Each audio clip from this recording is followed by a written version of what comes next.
The Senate will come to order. Senator Murphy. Good morning, Mr. President. I impose the call of the Senate. The Senate is now under call.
Senator Murphy.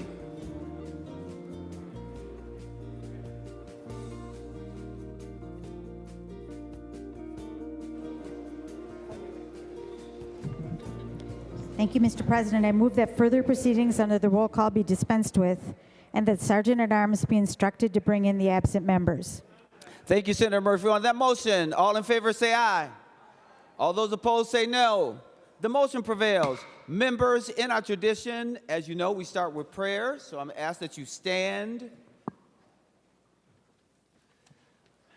And today's chaplain is Bishop Richard Howell Jr. from Shiloh Temple International Ministries in Minneapolis.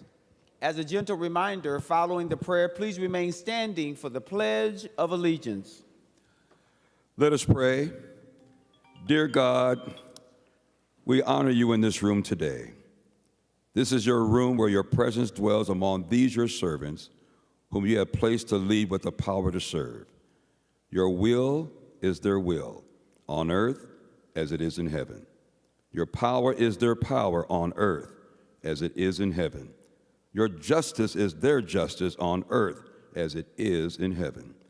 And your wisdom, knowledge, and prudence is all theirs on earth as it is in heaven. So bless and protect this room. Bless and protect these seats. Bless and protect this chamber with your honor, love, and peace, as the business for this day will transact to your glory forevermore. In your name we pray. Amen.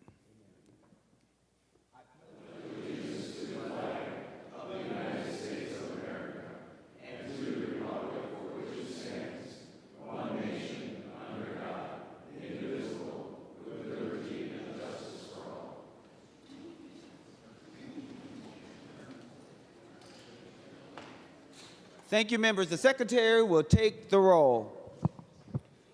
Abler, Barr, Bolden, Carlson, Champion, Clark, Coleman, Swadzinski, Dames, Dibble, Dornick, Draheim, Drazkowski, Duckworth, Farnsworth, Fateh, Frentz, Green, Grunhagen, Gustafson, Hochschild, Herr, Heinzmann, Hemmingsen-Jaeger, Hoffman, Holmstrom, Housley, Howe, Jasinski, Johnson, Stewart, Klein, Coran, Kroon, Kunish, Kupek, Lang, Latz, Liskey, Limmer, Lucero, Mann, Marty, Matthews, Maye Quade, McEwen, Miller, Mohammed, Murphy, Nelson, Verbaten, Pappas, Pa, Port, Pratt, Putnam, Rarick, Rasmussen, Rest, Seeberger, Utke, Weber, Wiesenberg, Westland, Westrom, Wickland, Zhang. Members, a quorum is present. The following members intend to vote from a remote location pursuant to Rule 40.7. Senators Carlson and Mann. Members, if you'd like to follow along with me, I'm reading from today's Senate agenda, which is dated Monday, April 27, 2026. We will begin at the third order of business. Messages from the House. The Secretary will read the very first message. Mr. President, I have the honor to announce the passage by the House of the following Senate file, herewith returned. Senate File Number 3622, a bill for an act relating to real property, making clarifying technical and conforming changes to the Minnesota Common Interest Ownership Act. Signed, Patrick Duffy Murphy, Chief Clerk, House of Representatives. Members, no action is required. The Secretary will now read the next message. Mr. President, I have the honor to announce the passage by the House of the following Senate file, herewith returned. Senate File Number 3958, a bill for an act relating to state government, changing the reporting date on the Disaster Assistance Contingency Account. Signed, Patrick Duffy Murphy, Chief Clerk, House of Representatives. Members, again, no action is required. The Secretary will now read the next message. Mr. President, I have the honor to announce the passage by the House of the following House files, herewith transmitted. House File Numbers 1606, 3155, 3404, 3766, 3875, 3908, 3970, 4052, 4075, 4188, and 4502. Signed, Patrick Duffy Murphy, Chief Clerk, House of Representatives. Members, again, no action is required. Now we will move to the fourth order of business. First reading of House bills. The House files have been given their first reading and referred as indicated. Moving now to the fifth order of business, which is reports of committees. Senator Murphy for a motion to adopt the committee reports. Mr. President, I move the committee reports printed in the agenda be adopted with the exception of the reports pertaining to Senate Concurrent Resolution Number 6. On the adoption of committee reports, all in favor say aye. All those opposed say no. The motion prevails. Members, we will now proceed to the sixth order of business. The sixth order of business is second reading of Senate bills. The Secretary will read the Senate file numbers. Senate file numbers 5032, 4612, 4898, 3593, 3899, 4511, 4474, and 4365. The Senate bills have been given their second reading. We'll now move to the eighth order of business, which is introduction and first reading of Senate bills. The bills listed on today's introduction calendar are given their first reading and referred as indicated with no changes. Members, will now move to the ninth order of business, motions and resolutions. Members, we will adopt the author's motion as one motion. All in favor say aye. All those opposed say no. The motion prevails. Members, now remaining under motions and resolutions, Senator Murphy, I'm calling on you to designate special orders.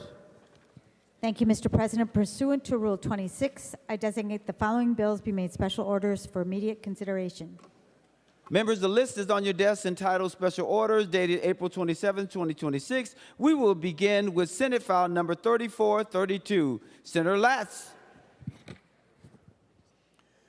Mr. President and members, this is the Safety and Security Bill. This year, it's got three components. I will address the portion, Article 1, that deals with the courts and judicial officers. Senator Dibble will address the public safety components relating to that's within the Transportation Committee's jurisdiction, and Senator Zhang will address the Senate security portions that are within the state and local government jurisdiction. Senate File 3432 is a legislative package focused on improving safety and security measures, reflecting significant work that went into addressing the challenges we face as political violence and threat of violence increase in our state and our country. Political violence undermines the very basis of our democracy. We may disagree with one another about the issues, but we solve those disagreements through the ballot box and through the work we do in this chamber. When people choose violence instead, it represents a fundamental rejection of everything we've sworn an oath to uphold and protect, and it threatens our very democracy. That's why this package is important. The measures we have included in this bill address some long-standing gaps in our safety here at the Capitol complex and ensure that anyone visiting the People's House to participate in our democracy does so safely. The bill also provides much-needed funding that will keep our courthouses and judges safe. This will help guarantee safety for everyone who is going through our courthouses on a daily basis. We're also taking important steps to improve the personal safety of our district court judges and their families. Our judges are highly visible, co-equal members of our three branches of government, and this will ensure that they have the protections they need. Members, our judges are making decisions every day that are contentious, that are disagreed with, and that advantage one person and disadvantage someone else. This happens in the areas of domestic violence, in the areas of family law decisions, where the judges are issuing no contact orders, telling someone they can't speak with or see their children, when they're making child custody decisions, when they're sending someone to prison for 13 years, and family members or friends or associates may get upset about that or even disagree with the decisions entirely.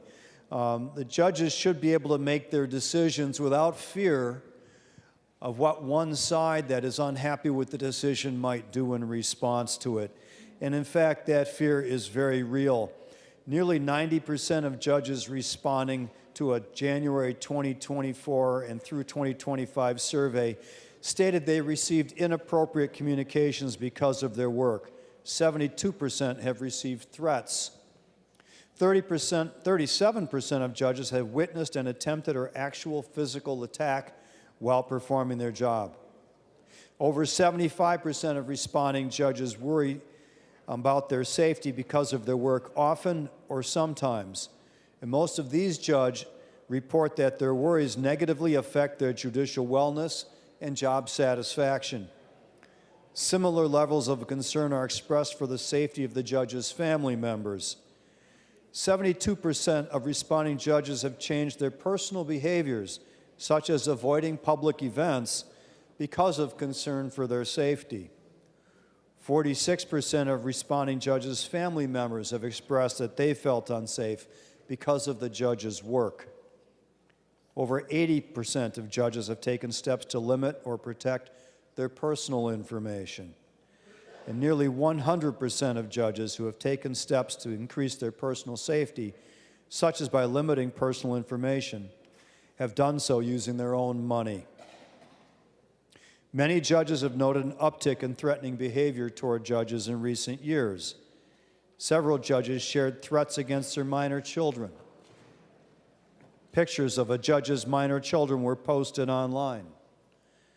A death threat was made against a judge's children, which noted they knew where the children went to school. And one judge noted, "Threats to harm my children were particularly concerning. My children's school was only 3 blocks from the courthouse, and they were prevented from walking to my work after school to get home because of the threat. I recall running into chambers and tearing up." Many judges have noted death threats. One stated that the threats have involved very specific forms of torture. A judge's chamber was firebombed. Someone attempted to break into a judge's home, then defecated near it.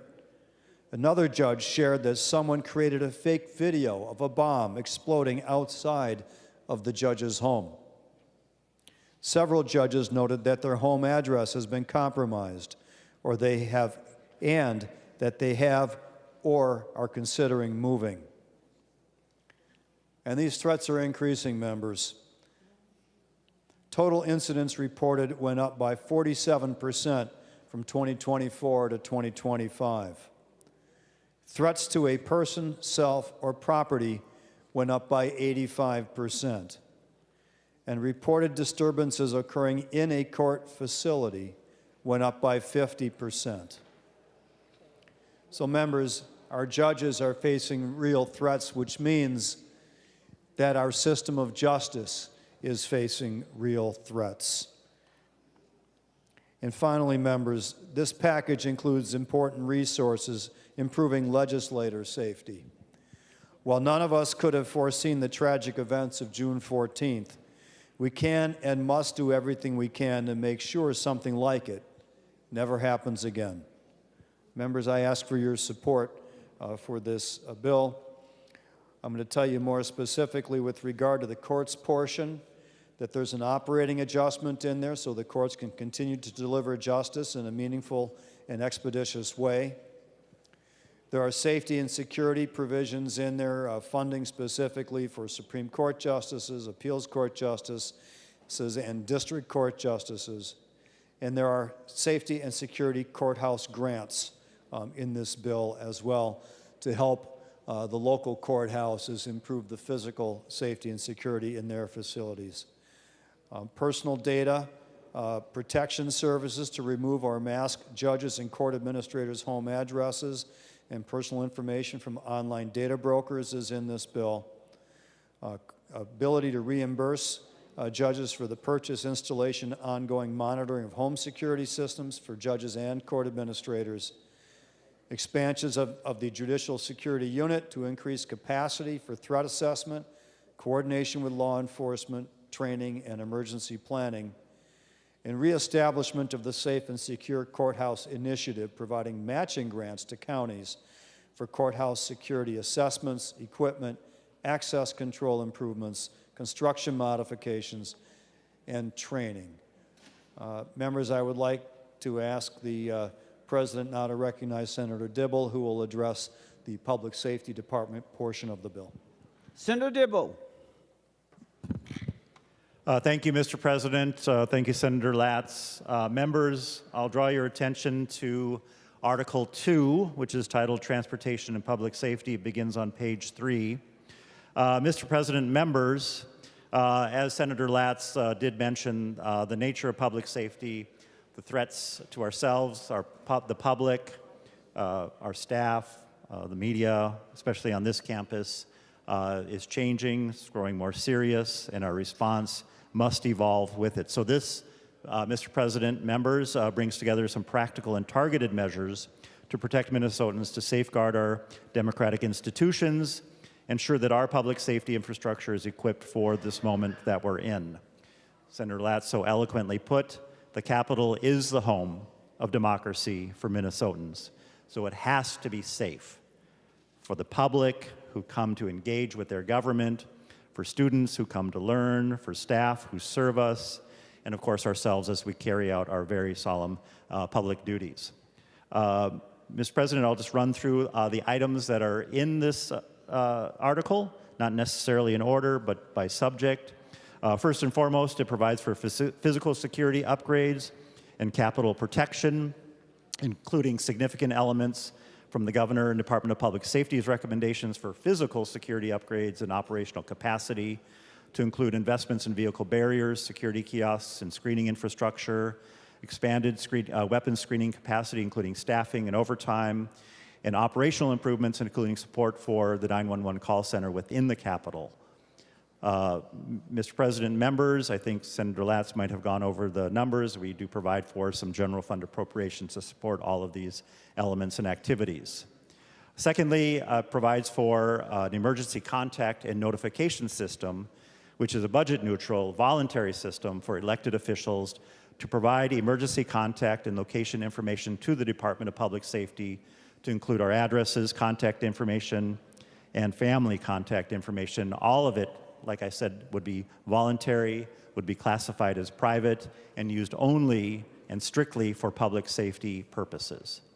Mr. President, there's a measure from Senator Hoffman, born of the experience of last year. It's part of a larger effort on his part with respect to impersonating police and public safety professionals. It would say that before a public safety vehicle is sold to a private party, all identifying equipment and insignia must be removed, including lights, sirens, and emblems, any features that could mislead the public. Requires a certificate of compliance, and if violated, there would be civil liability and a penalty attached to that. There are reasonable exceptions, transfers to other governmental entities, ambulance services, legitimate collectors, and the like. But Mr. President, make no doubt, this is to ensure that no one can exploit the appearance of law enforcement to put Minnesotans at risk.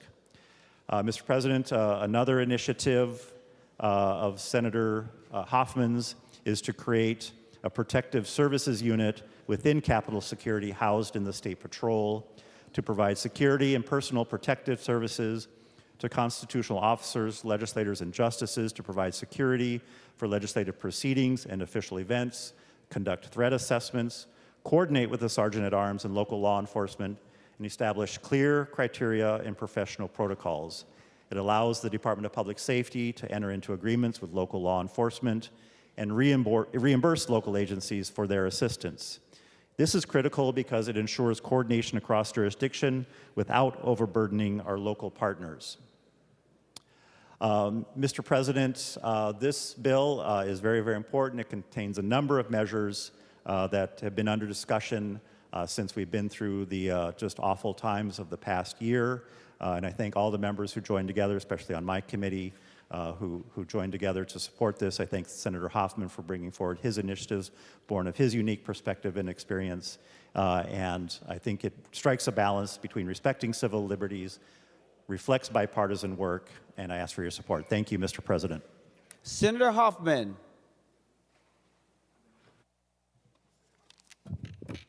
Mr. President and members, you know, I just want to speak briefly about the provisions included that I think, as the good senator from Minneapolis had said, these are critically important for us, and that the important public policy change prohibiting the sale of a public safety vehicle to the public unless that equipment or insignia that could mislead a person into believing it is a legitimate public safety vehicle is removed first. There's actually a group out there, Mr. President and members, that they drive around. You can buy on that something marketplace. I won't tell you what it is because that would be advertising and that would be like, you know, saying something about a Grammy from 1994, but I won't. But this bill, what it does is it creates that protective services unit that would provide security and protective services for state officials, conducting the threat assessments and partner with the local law enforcement and the legislative sergeant-at-arms as needed to make sure these officials are safe. Much work was put into this. The colonel from the State Patrol and her staff had made sure that the process is going to work, and I believe that it's going to work. And Mr. President, it's sad, but our democracy depends on our political disagreements being solved through the work we do here, not through violence. This bill is an important step, Mr. President, to make sure that all of us can participate in this great democracy and this great democratic experiment. I want to thank Chief Author Senator Ron Latz, absolutely, for the work that was done in this, and thank the good senator from Minneapolis, Scott Dibble. Collaboratively and collectively, this is the right thing to do. Thank you.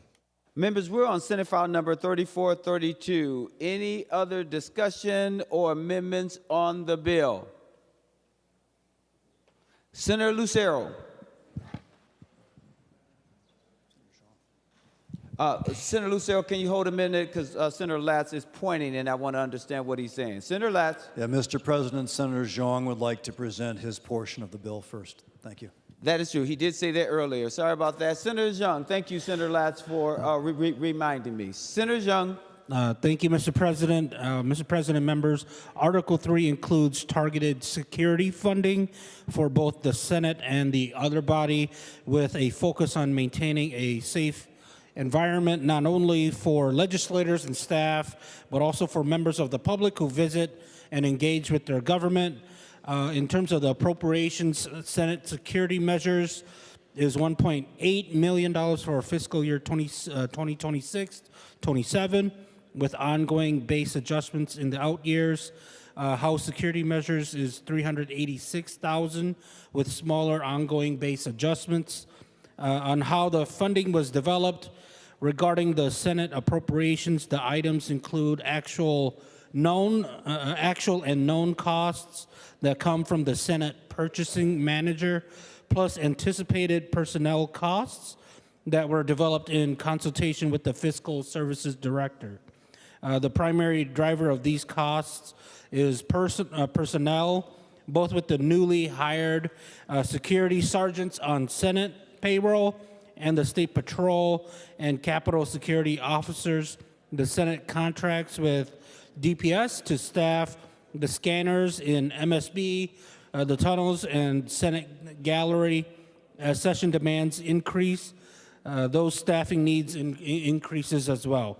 Members, Article 3 here reflects a practical approach to legislative security and operations, grounded in real needs and coordination with those responsible for keeping this institution safe. I ask for your support. Thank you, Mr. President.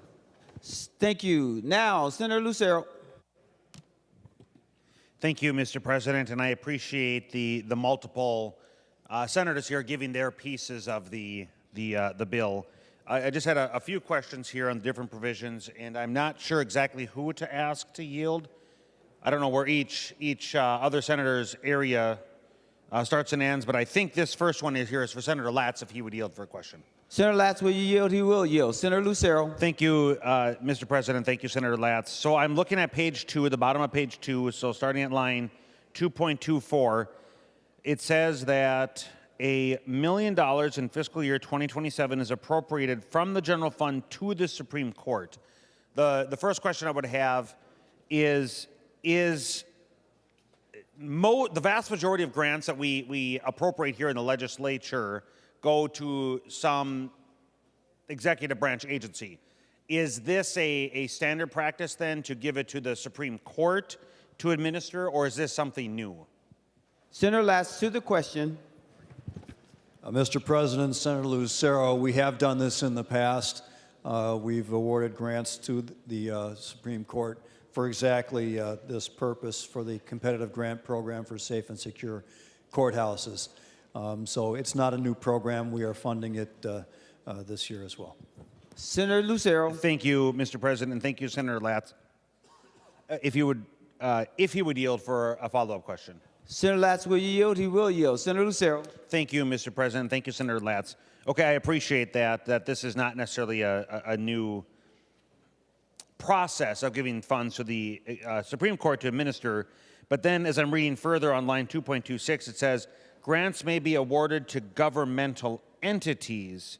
So the question I would have is the intent here for that the Supreme Court to administer the funds of this grant, and the recipients then would be these governmental entities? Would that be local units of government then across the state? Or could you just provide some clarity? Who are the governmental entities as line 2.26 references? Senator Latz to the question. Mr. President, Senator Lucero, the courthouses across the state are owned, operated, and maintained by the counties, not by the courts. The courts are tenants, basically, in those courthouses. So the Supreme Court would issue grants to the local counties that would then use those grants to improve the physical and other safety components of the courthouses. It is a matching grant at 50%, so the counties would provide 50% of the cost of what they're doing, and this fund then, if the Supreme Court awards the grant, would provide the other 50% of any particular project. Senator Lucero. Thank you, Mr. President, and thank you, Senator Latz. You actually answered what would have been my third question. So I appreciate you being proactive in answering that. It was on the matching part. So then, Mr. President, I'm wondering if Senator Dibble, if he's in here, if he would yield. I think this next question is his portion.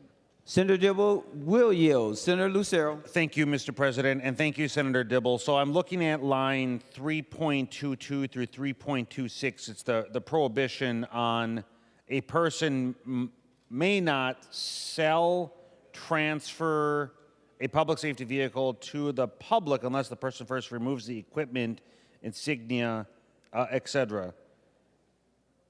The question I would have is, I'm reading the different things here that are prohibited unless the vehicle has had them removed. It makes complete sense. Complete sense. We don't want this type of stuff going out there to inadvertently give the impression of a law enforcement officer. So the question, Mr. President and Senator Dibble, is this stuff is this new language, or is this prohibition, is this brand new, or is there something? I'm actually shocked that this is all underlying language, that there isn't anything like this in law. Could you just confirm that? Senator Dibble, briefly to the question. Thank you, Mr. President. If Senator Hoffman is so inspired, I would invite him to jump in as well. But my understanding is that this is new language. It is currently acceptable. I think that's the trouble we ran into about this time last year. That in fact public safety vehicles could be sold to the public, and there's no real explicit, specific requirement to remove the elements that would cause it to continue to look like a public safety vehicle. Senator Lucero, would you like Senator Hoffman to Please speak? Senator Hoffman, will you yield? Senator Hoffman, to the question, he is looking at 3.22 to 3.26. That's the question. Thank you, Mr. President. And I just now trying to get my computer up and running because I'm a Luddite. And so if the good senator from Otsego would hang out for a while and let me get up so I can actually look at the language, I would be more than happy to pertain that question. Senator Lucero. Thank you, Mr. President, and thank you, Senator Hoffman, for that. So while your machine is booting up there, one of the things that I'm seeing here in the prohibition then would be the spotlight. If you could confirm, I believe that would be the thing that's generally on the driver's side, the light, obviously, to flood anything that the light is obviously directed at. That is quite common. I see many vehicles that are former law enforcement that have been decommissioned are driving around. So I just want to, so as your machine's booting up and you're looking into, just to confirm that all of these things right now are allowed by state statute. Could you confirm then that the spotlight would have to be removed, not only be removed then, but I presume there's a hole there of some kind that is going to be required to be filled, obviously, before it's sold. Senator Hoffman to the question. Thank you, Mr. President. That is probably correct on that one side of it. It currently, right now, Mr. President, to the good senator from Otsego, you can basically sell that car, and if you drive around, I don't know if you saw the article. You used to live, the good senator from Otsego used to live in a town called Dayton, where he was, I believe, the mayor at one time, or a city council member. And there was a group of folks that in the next town over, Senator Lucero, in Champlin, a gentleman got pulled over 4 times, and they finally charged him with a felony the 4th time. He had a vehicle that had markings on it. It looked like it was a Dayton police vehicle or a Champlin police vehicle. 4 times. And he was pulling people over on 94. A state trooper finally caught him the 4th time and said, "What are you trying to do here?" Right? That 4 times, 3 times up to that, nothing was done except misdemeanor, finally felony. That vehicle should have been stripped of the insignia that even looked like it was a police car at one time. And I won't tell you about the vehicle that was in my driveway. Still had the insignia on its side. Looked like a Ford Explorer. And that just needs to be taken care of. And so the answer to your question is, this is new language in this bill that would prohibit that. Senator Lucero. Thank you, Mr. President. Thank you, Senator Champlin. Thank you, Senator Hoffman from Champlin. By the way, which city, and I'm sure he would probably agree, Champlin is almost as good a city as Dayton is. That, yes, I was on the city council there. Mr. President, I would like to suggest an oral amendment here that hopefully will be friendly. And if Senator Lucero, report your amendment to the amendment. Is that what you're doing? Yes. Okay. No, there's no amendment. Yes, correct. It'd be just a flat-out oral amendment. So when I'm looking at line 3.22, it reads, "A person may not sell." I believe that may should likely be a must, not, or the word may should be either must or a shall. In my time here, when we're prohibiting something, it would be I've been suggesting a must. So the oral amendment that I'd like to report is to change that may to a must, so that it would read must not. The Secretary will report the Lucero amendment. Senator Lucero moves to amend Senate File 3432 as follows. Page 3, line 22, delete may and insert must. Any other discussion before we go to Senator Latz? Senator Lucero? Nothing. Senator Latz? Mr. President, I've consulted with Senate Counsel. They agree this is a good amendment. Consider it friendly. Any other discussion? Seeing none, all in favor of the amendment, say aye. All those opposed, say no. The motion prevails and the oral amendment is adopted. Senator Lucero. Thank you, Mr. President. And one more question for Senator Hoffman, if he would yield. Senator Hoffman, will you yield? He will yield. Senator Lucero. Thank you, Senator Hoffman. And as I'm reading this here, continuing on that same line, 3.22, a person, as it would read amended now, must not sell, transfer a public safety vehicle. Can you confirm that the public safety vehicle is not just a law enforcement vehicle, but there are other public safety vehicles such as fire trucks, such as ambulances, and I'm sure there's other variations out there. Can you confirm then that the prohibition here that all of the insignia must be removed would be for all of those additional variations of emergency vehicles? Senator Hoffman. Mr. President, to the good senator from Otsego, and by the way, Champlin, that was good. I appreciate that. There is, if you looked at the provision above it, 106.911, there's a notation to the statute that defines what a public safety vehicle is. It should be on that first part of that. If you look, it's line 3.19, Mr. President and the good Senator from Otsego, go down to for the purpose of this section, public safety vehicle in parentheses has the same meaning as authorized emergency vehicle in section 169.011 subdivision 1. You can go directly to that. That should highlight what those vehicles are. Senator Lucero. Thank you, Mr. President, and I appreciate that clarification. Well, members, this bill now is, I see good parts in here, and I see parts that I have some concerns with. I wish this wasn't necessarily an omnibus bill.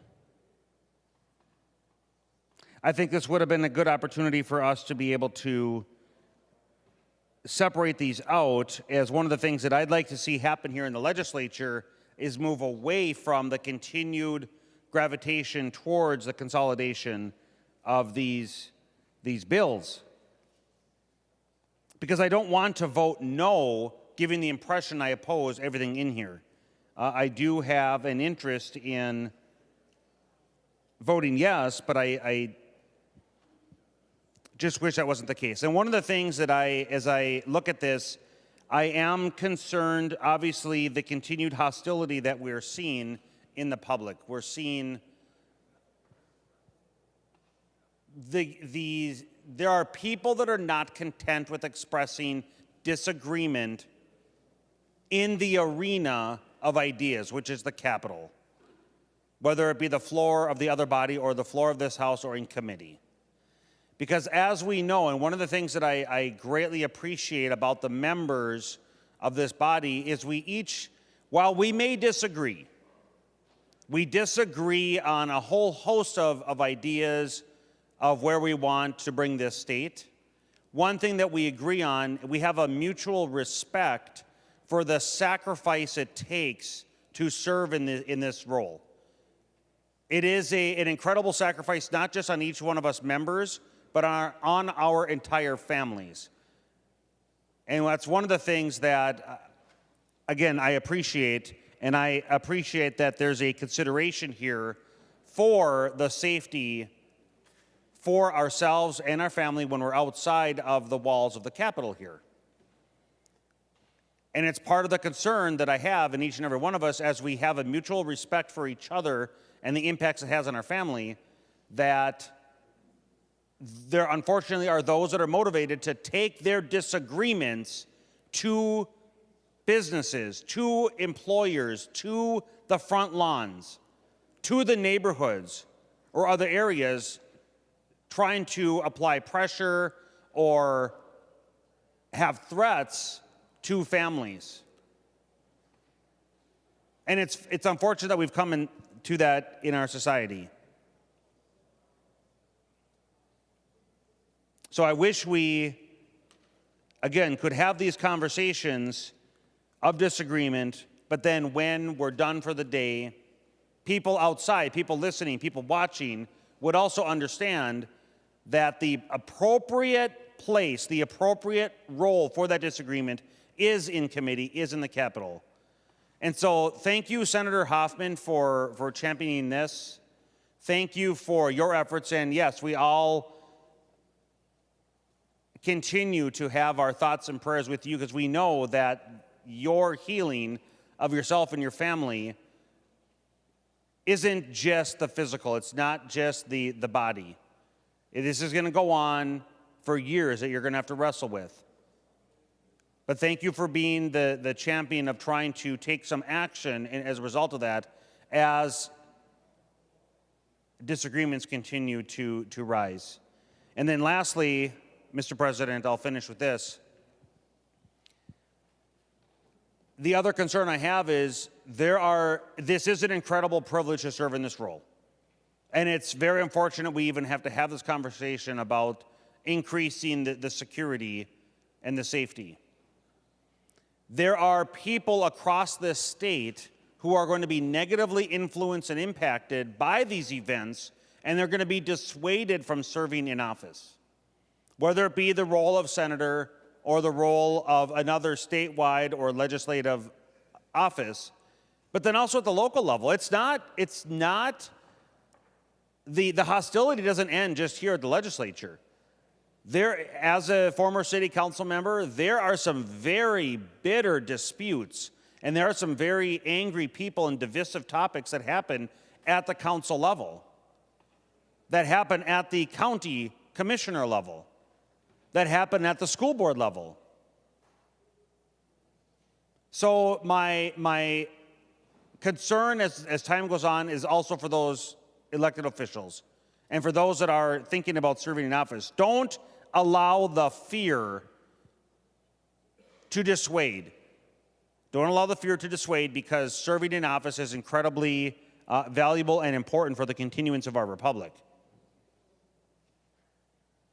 So again, Mr. President, as I consider this bill, I encourage members of this body to just think about, would this have been an opportunity to separate this out, and do we have to continue the trend of this omnibus bill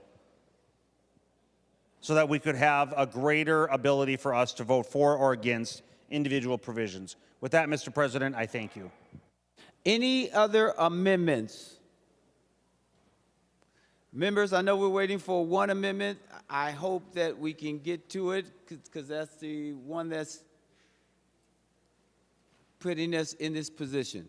Senator Rarick, is it one that needs to be in writing, or is it an oral amendment? Senator Rarick. Thank you, Mr. President. I appreciate you working or allowing some discussion to happen. I still do not have the amendment in front of me, but if you would like, I could start talking about what I'm looking at doing with the amendment, and then if it doesn't come in, we'll just end our discussion. But is that preferable to you, Mr. President? That'd be great, Senator Rarick. Go ahead.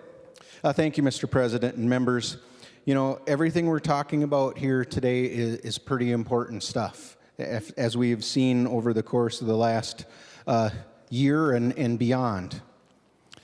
But I think one thing that we're missing when we come forward with a bill looking to provide protections for ourselves here, what we have missed out on is we still have not come to this floor with anything to address the safety of our students in schools, and yet we continue to see more in the headlines what's been happening at our schools than what we have with ourselves. And I think that's one of the things that we should be considering. I mean, is this what's in front of us important today? Absolutely. But part of the role that we play, we should be putting others ahead of ourselves. And so the amendment that I'm looking to offer is going to be to add in the same amount of funding that we're putting in from this bill for protecting folks here in the legislature and at the judicial branches, to also go that same amount to go to our schools through their safety aid grant programs, or not the per pupil funding, so that our schools will get this same consideration. Mr. President, in our education finance bill, you know, we had coming out of committee $40 million for funding for safe schools. But when we see that it went to finance today, and that is no longer in the bill. And I'm hearing rumors that we're looking to put that somewhere else. We're trying to find a place. But as of right now, that doesn't have a home anywhere. And I believe it's incredibly important that we include funding to help make our schools safer before we start talking about that for ourselves. I just think that's the right priority to have here in the state of Minnesota. And Mr. President, I don't know if other members want to speak to that as well. I still do not have the amendment in front of me, but that's what it would be. And if no one else wants to join in on that discussion, I guess we'll just continue that at another time. But that's my opinion, Mr. President, that our students around the state of Minnesota should be a higher priority than those of us here at the Capitol. Not saying this isn't a high priority. It should just be number 2 or 3 on the list rather than number 1. Thank you. Senator Coleman. Thank you, Mr. President. I too would like to speak in favor of the pending Rarick amendment. again, to Senator Rarick's point, it's not necessarily the problem with the bill itself, but for me it is most certainly about the timing. In my opinion, our children's safety should not be a secondary priority. It can't be an afterthought. I believe that we must put them and show Minnesotans that we are putting school safety and our children's safety before that of our own. We cannot demand safety for ourselves while our schools are still vulnerable. I don't know how we can claim we are protecting democracy before protecting the children who are going to make up the future of that democracy. And so members, while again, I don't necessarily disagree with what we're doing here today, I sincerely disagree with the timing in which we are doing it, the message that's being sent to Minnesotans. I know for my children's school that they still have off-duty law enforcement officers walking them from their school to their church for Mass and walking around the perimeter of the church that they are attending Mass in. I'm concerned about all of the parents in the state of Minnesota who tuck their children at night and drop them off at school. The message that's being sent to them when we say, yes, we are taking care of ourselves here before they have been taken care of at their schools. So I would encourage that we send the message that we know what our priorities here are in Minnesota. Thank you, Mr. President. Senator Gruenhagen. Senator Gruenhagen, you were standing earlier, so that led me to believe that you wanted to be recognized. Senator Gruenhagen. Oh, thank you, Mr. President. Yeah, I would support Senator Rarick's amendment as far as the children. I do think there needs to be priorities, and I think it's both public and non-public schools. There's nothing more important in our society than our children, and to leave them unprotected in any way. And Mr. President, I'm not aware of a bill moving right now in the House or the Senate that would actually provide funding for public and non-public schools for security. And correct me if I'm wrong, okay? But we definitely should take this money and apply it to the children first. I do like several provisions in here, especially those offered by Senator Hoffman. And but I would strongly urge us to consider applying the money to the protection of the non-public and public schools. Thank you, Mr. President. Senator Rarick, for your amendment.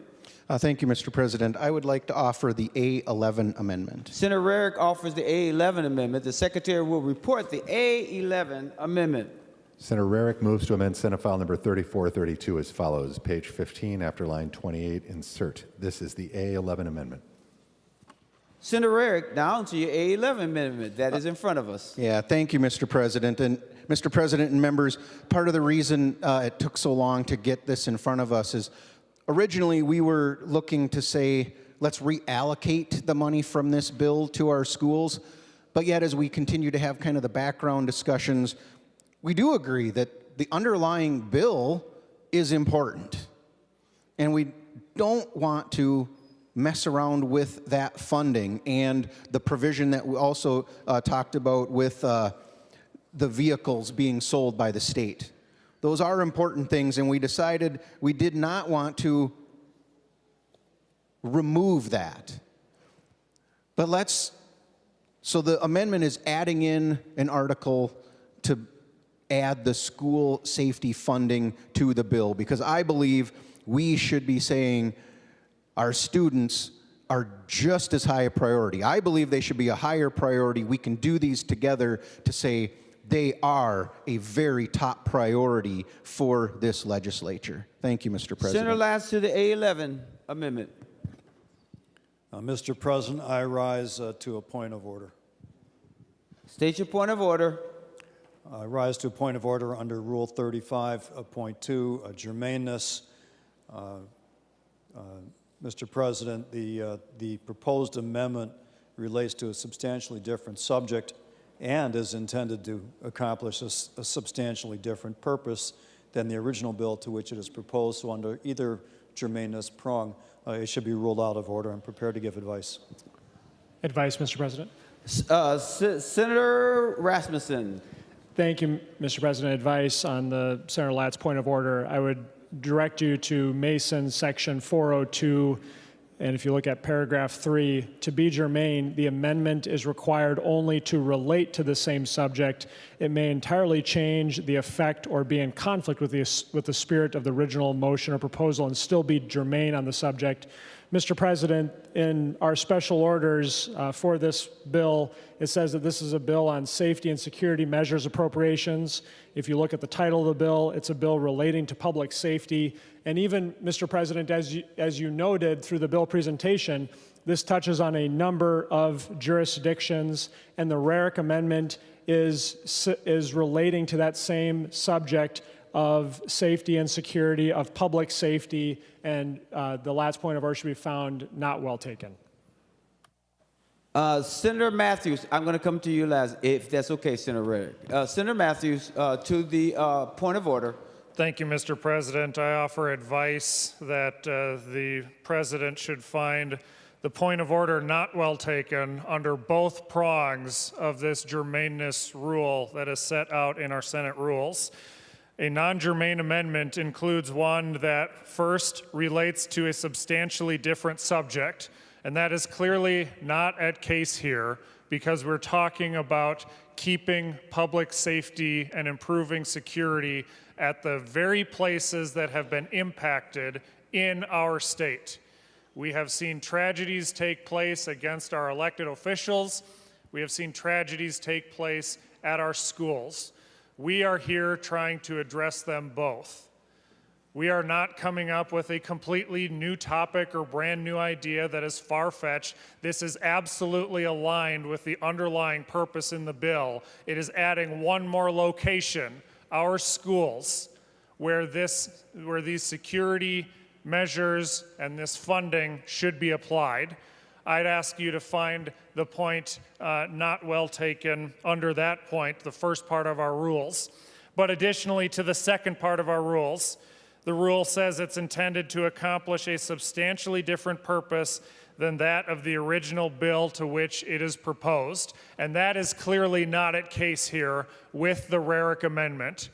As was discussed, we talked about and considered, do we reallocate funding within it? Then I think you could make a stronger case that we're making a substantially different change to the underlying intent of the bill. But that is not at case here. We are looking to add and send a clear message to Minnesota that with the funding for government entities, the legislature, the courts, all of these areas in the bill that are important, we should additionally do this to our schools, which we have seen used as a prime target. Mr. President, this clearly should fail both prongs of the germaneness test, and I urge you to find the point of order not well taken. Any other discussion briefly? Senator Latz. Mr. President, I respectfully disagree with the last two comments. Mr. President, the underlying bill is about the safety of our public servants, specifically judges, justices, legislators. That's not to say that there aren't other very, very important portions of society, kids included, that need safety. But the bill that we're dealing with, the underlying bill, does not address those. It doesn't say anything about priorities. If you look, but it's all about education in schools is in the amendment. The statutory provisions that are cited are not found anywhere in the underlying bill. The topic, other than safety, which is about as broad as you can get, the topic is about schools in the amendment, and the underlying bill has nothing to do with schools or education in particular. I will also note that Masons does have a provision on germaneness, but it is not as strict as our Senate rules. Our Senate rules do take higher priority and precedence over Masons and should be read accordingly. So I respectfully suggest to the President that you should find my point of order well taken. Last voice we'll hear before I make a decision. Senator Rarick. Thank you, Mr. President. And I'd like to give you the advice that I believe we should find this point of order not well taken. If the bill in front of us were strictly for the judicial branch, or strictly for the legislature, or strictly for local governments, I could agree that it's very specifically just for that one group and we shouldn't be expanding it. But because we put these groups all together, we have opened it up, and I believe this is very much germane. And Mr. President, we can even argue the point that we get to make those decisions in the moment. We have many times accepted amendments that you could argue push the limit. I'll admit this one pushes the limit, but it is still germane, and we get to make a decision. Is this a priority or isn't? I believe we should rule this point of order not well taken and let the body decide, is this a priority or is it not? Members, after hearing advice, also after looking at our rules and reading Masons, I find that the point of order is well taken. Mr. President, I appeal the ruling of the President and request a roll call. Senator Rasmussen appeals the ruling of the President and also requests a roll call. The secretary, a green vote supports the ruling of the President, and a red vote goes against the ruling of the President. The Secretary will take the roll on the appeal.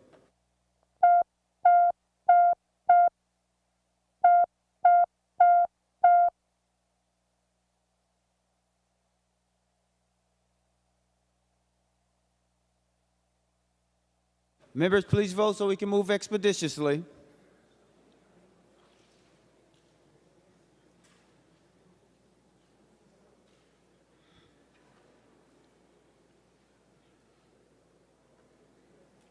Senator Jasinski, for those voting pursuant to Rule 40.7. Thank you, Mr. President. Senator Pratt votes no. Senator Pratt votes no. Senator Weissenberg votes no. Senator Weissenberg votes no.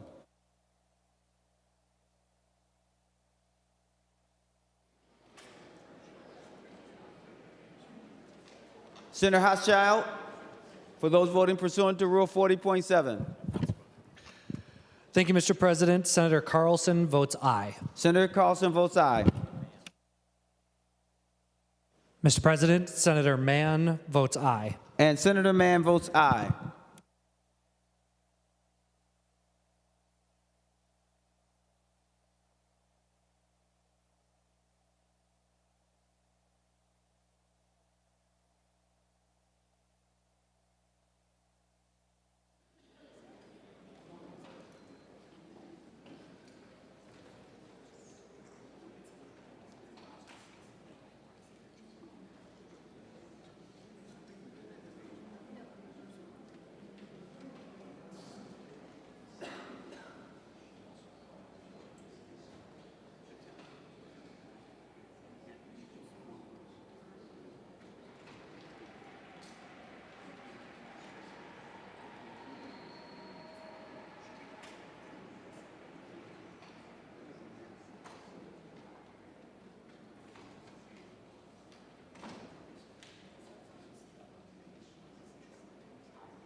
All members having voted who desires to vote, the Secretary will close the roll. There being 33 ayes and 30 noes, the decision of the President is upheld. Any additional amendments?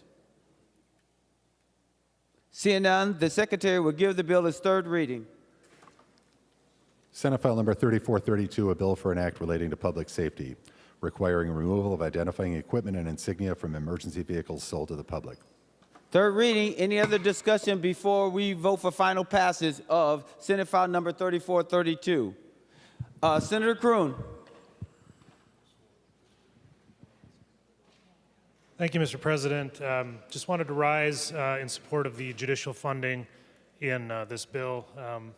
The courts did not get treated very well last year by this legislature in the backroom deals that were negotiated behind closed doors, and they had no operational adjustments, no cost of living adjustment increases, no money for additional security. So this relatively light funding, even though the funding's relatively light, it's still very important. The operational adjustments for the judiciary branch is important. Safety and security policy or packages for the courts is very important. The Safe and Secure Courthouse Initiative, all very important, stand in favor of it. The rest of the bill, is some security measures I think that are needed. I question the size on some of them. but that's the nature of omnibus bills, that they got bundled together. But I just wanted to rise in favor of the judicial branch funding. Thank you. Senator Duckworth.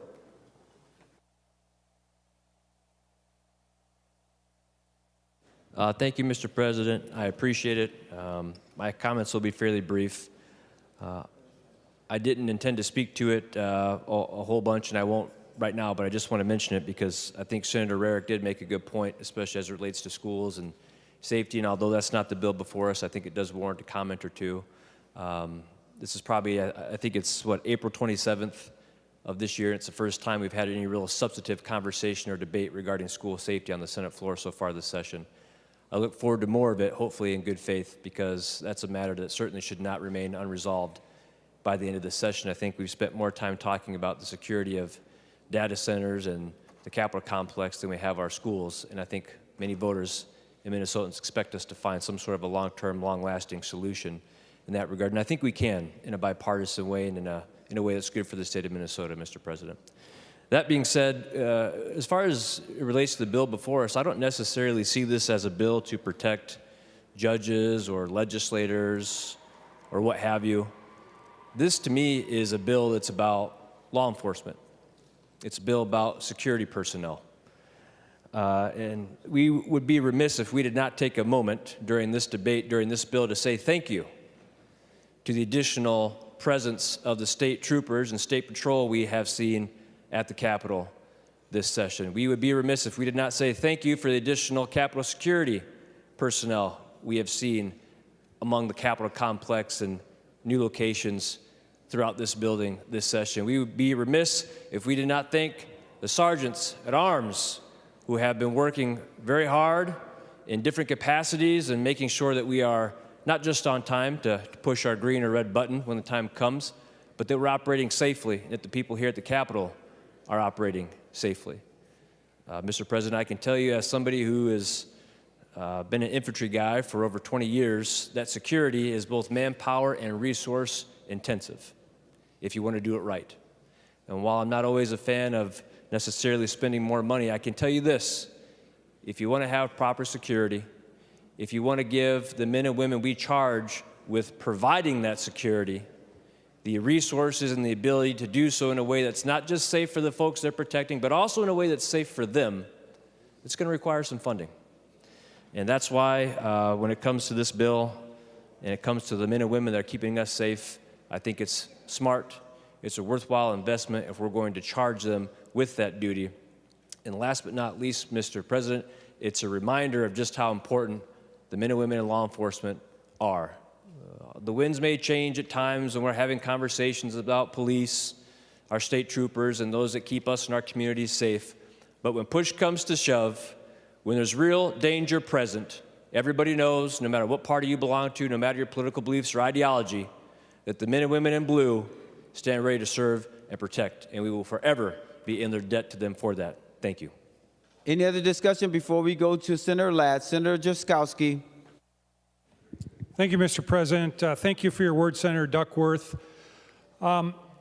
Members, this bill spends $95 million per biennium. $95 million. And I know some members are afraid, and certainly there's good reason to be that, for that to be. And I understand that. But $95 million.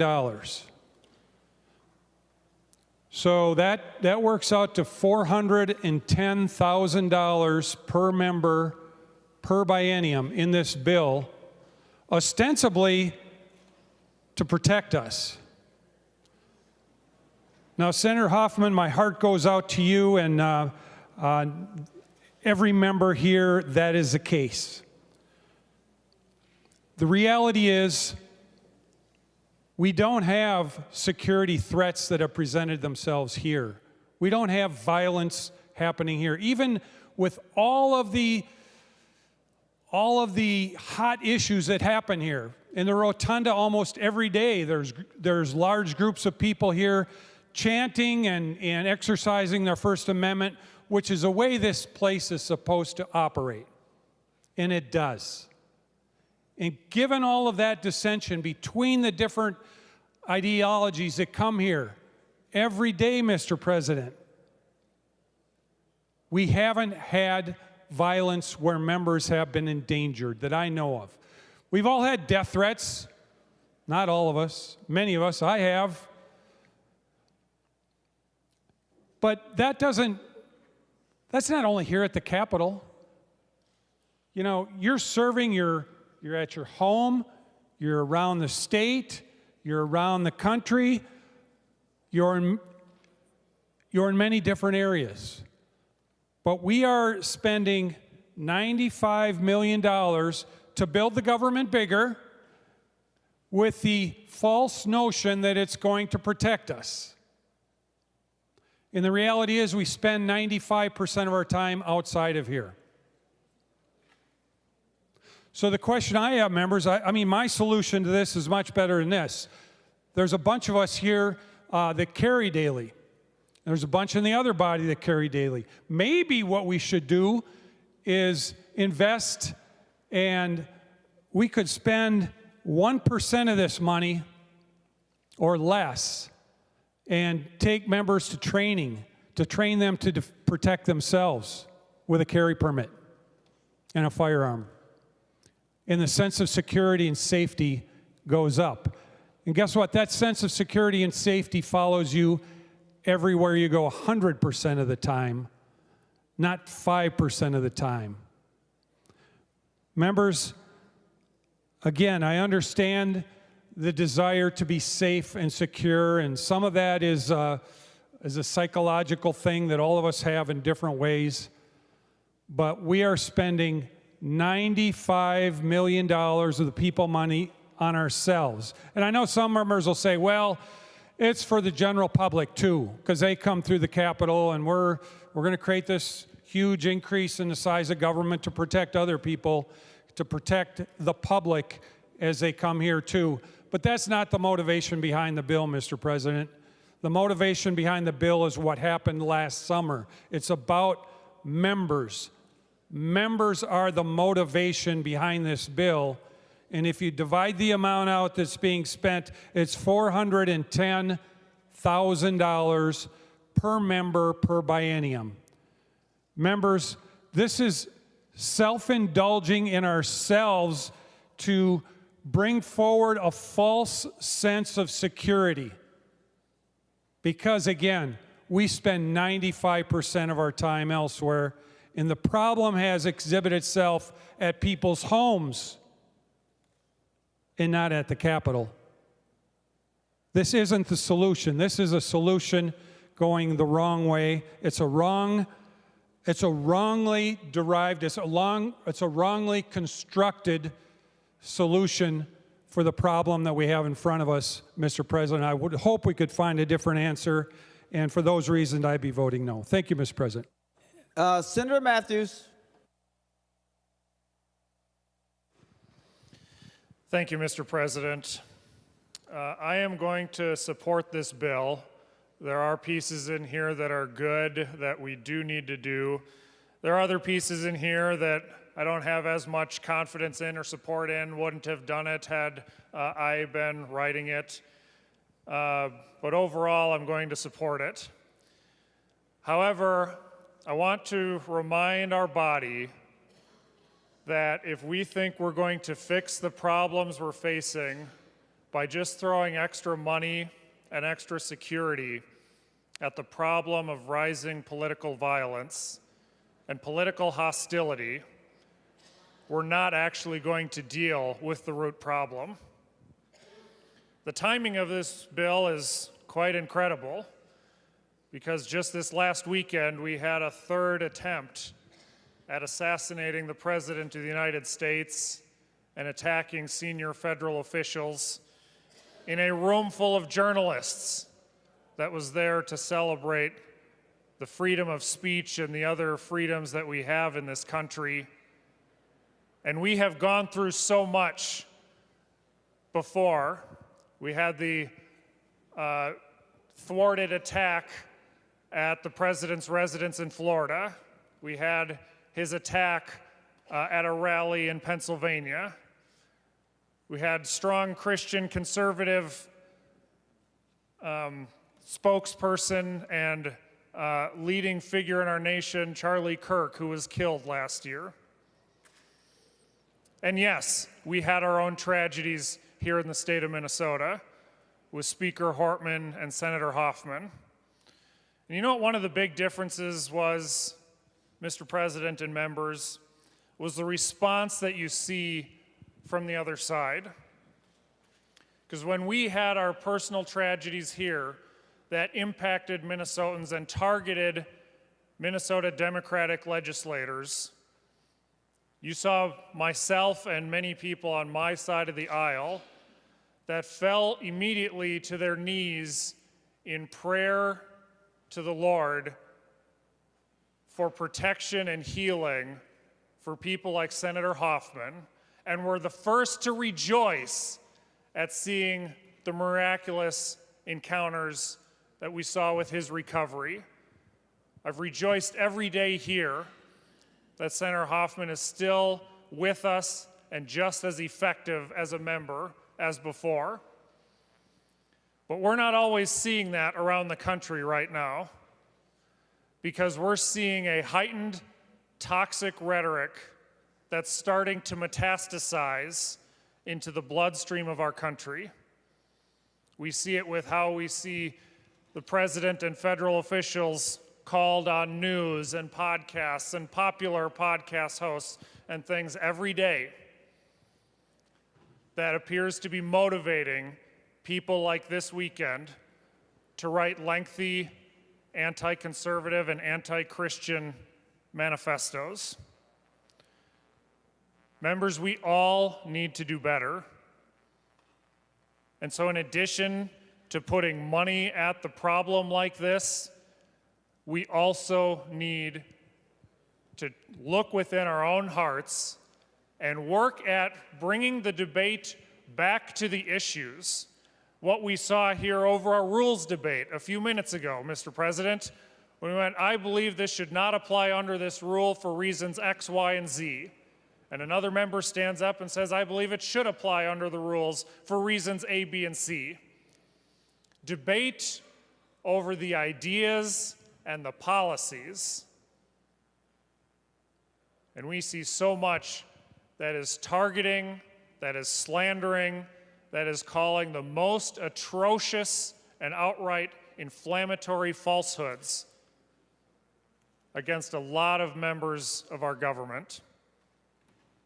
Tomorrow is going to be the State of the State address, and I'm calling on Governor Walz to comb over his State of the State speech and strip out anything that would be the inflammatory, divisive rhetoric that we have seen before and keep it focused on the issues. And he's well afforded his right to say, my position is this, and the other side's position is this, and here's why I'll debate my side of the issues. But we need leaders of all sides right now to keep working on bringing this down and getting at the root of the problem to try to stop the metastasization of this toxic rhetoric in our politics. Thank you, Mr. President. Senator Hoffman. Thank you, Mr. President. To the good senator from Red Wing who decided to invoke my name and then say that's selfish, that's personalization, Mr. President, and that's the problem with politics in America today. Senator Matthews is correct. Articulate the debate. Get to the bottom line of what this debate's about. But don't feel it's okay to invoke somebody's name and then, in the same sentence, do the but clause and then go into, this is selfish. This bill is not selfish. You know what was selfish? The dude who dropped 26 bullets in my house. 8 through my wife, 9 through me. Do the math after that. And did it with a police vehicle that looked like a police vehicle. That's selfish, Senator from Red Wing, not this bill. Members, stop the rhetoric. Listen to Senator Matthews on this. I agree with him. The calm has to occur. I'm a little triggered right now, but that's okay. We need to focus on the matter at hand. This is a good bill. Go to third reading. Shut the board down. Vote. Thank you. Vote yes. Senator Ress. Okay. Anyone else before we go to Senator Latz? Senator Westrom. Mr. President, wondering if Senator Latz would yield for a couple questions. Senator Latz, will you yield? He said he will yield. Senator Westrom.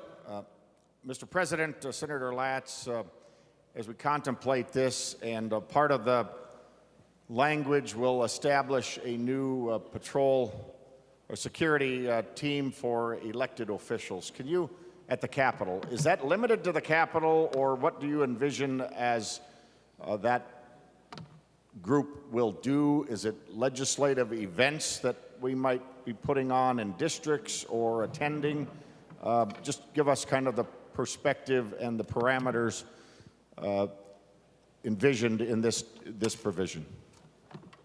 Senator, instead of Senator Latz, we think it would be more appropriate for Senator Dibble, whose provision that is. Senator Dibble. Thank you, Mr. President. Mr. President, members, this is Senator Hoffman's initiative, but I will handle the response because it's in the section of the bill that was wrapped into my bill and then put into this bill. Members, this provides for a protective services unit established within the Capitol Security detail. It's under the supervision and control of the State Patrol. And the duties are to provide security and personnel protective services by peace officers for a principal state official in response to an identified credible threat on the individual's life or safety. That occurs upon the written or electronic request of the Speaker of the House, the Minority Leader of the House, the Majority Leader of the Senate, or the Minority Leader of the Senate. And it is to provide security protection to either or both houses of the legislature, or for any legislative proceeding or event, including but not limited to a meeting of the Senate or House of Representatives, committee hearing, press conference, or private caucus meeting, or those same services by peace officers for one or more specified member or members elect of the legislature,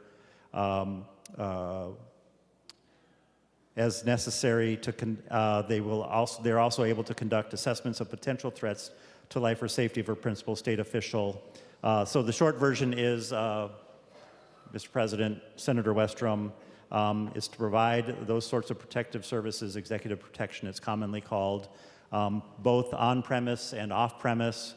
And the idea is that when those sorts of things need to occur off-premise, at some point there will be a handoff, if you will, to local law enforcement for the purpose of providing that additional enhanced level of executive or security detail protection to that individual when a specific circumstance has been identified.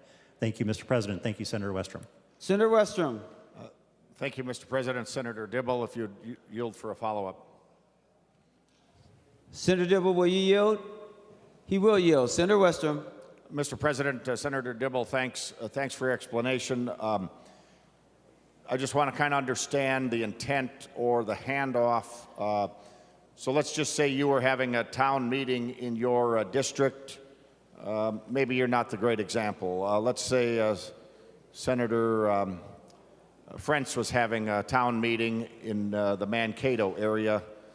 Would that protective services unit travel to Mankato, or would it be more they would communicate with State Patrol down there and the local law enforcement, who might then send officers to that facility if they were requested?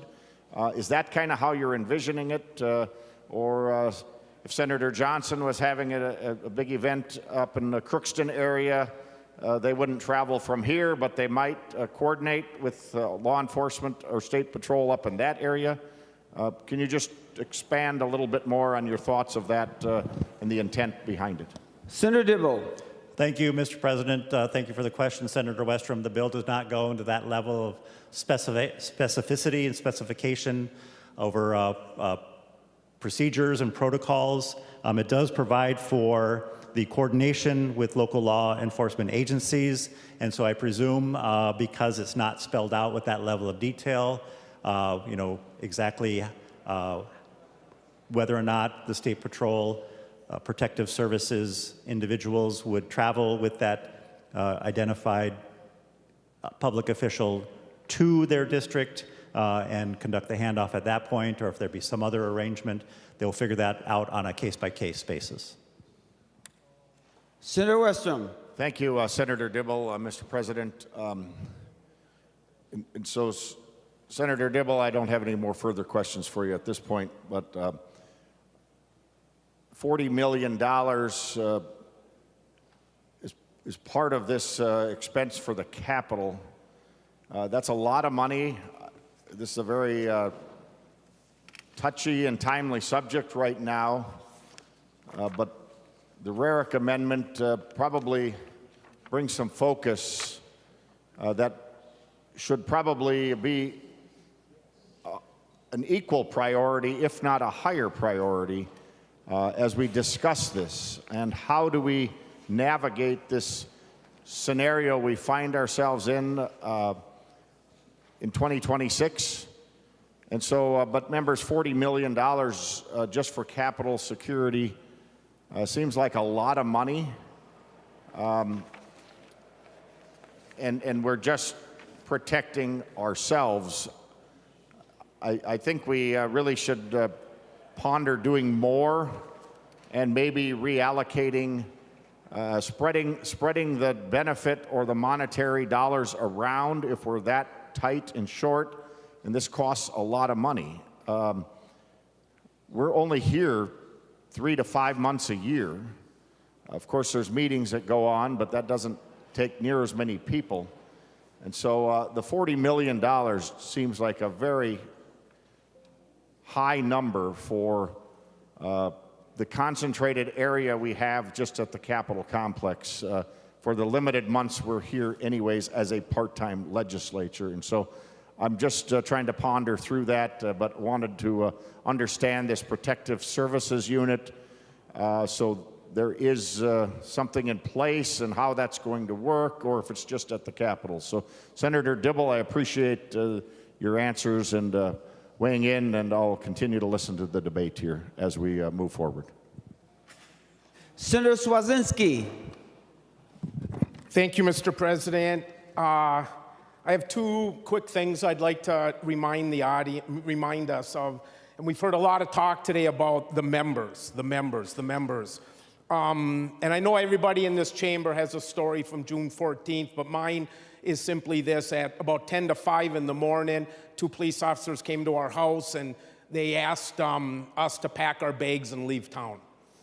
And I looked at them and they didn't know. They tried to impress upon us without telling us exactly what had happened, that we need to just leave town immediately. And they're standing at the front door. My wife's like, let's go, let's go, let's go. And I made the mistake of telling my wife what no husband should ever say. And I looked at her and I said, don't you think you're overreacting? Yeah, I know. And she looks at me and she says, you teach American history and American government. And I want you to tell me, when was the last time the spouses of political figures were victims as well as the political figure? And I looked at her and I said, we're packing our bags. I'll never forget that. This debate just isn't about us. It's about our families, our spouses. It's about Yvette Hoffman. It's about Mark Hortman, not just Melissa Hortman and John Hoffman.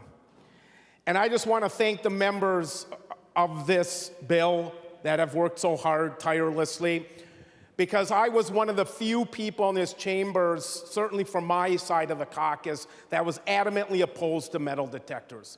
I didn't want them. I thought this is the people's house, and children should get off those school buses out front yelling and screaming and enthusiasm as they run into the rotunda and they gaze up 230 feet at the electrolier with wonderment of all the joy and rapture that this building and everything that it has to teach those children, without having the fear of walking through a metal detector.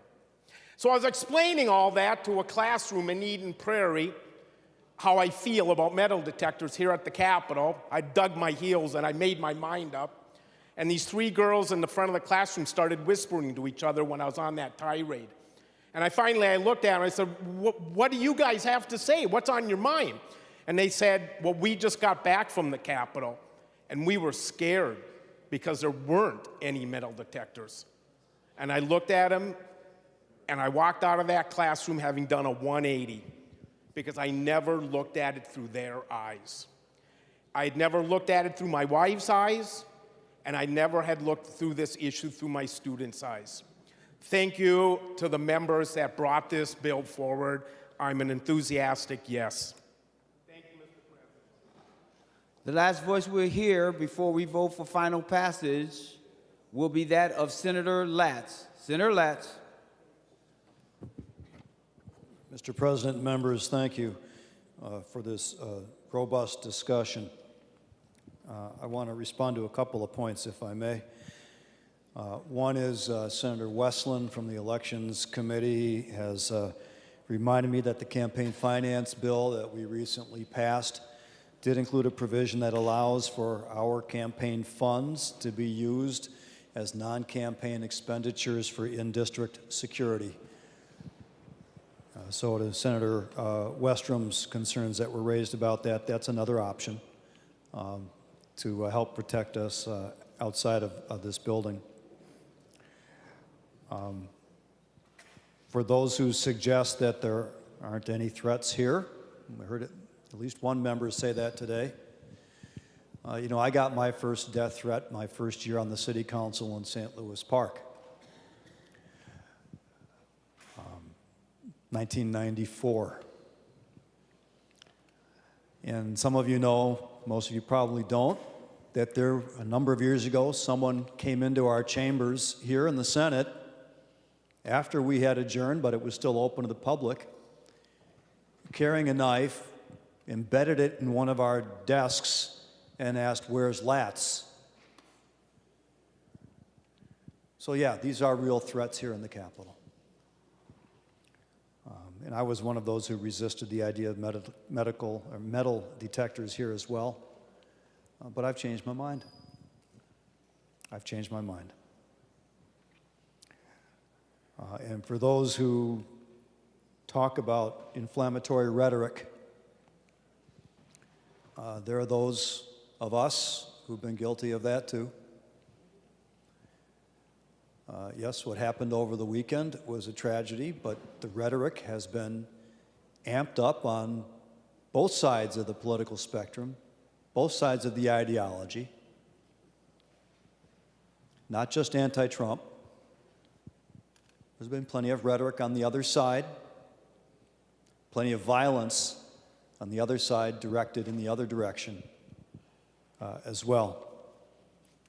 And while we may restrain ourselves a bit here on the floor, there are those of us who walk off the floor, go right onto social media, and put on the most vociferous, terrifying rhetoric against other members of this chamber.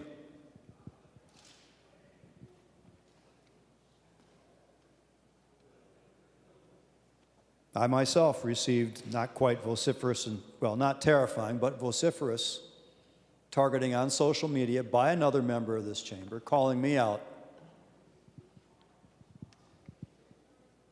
on that member's social media.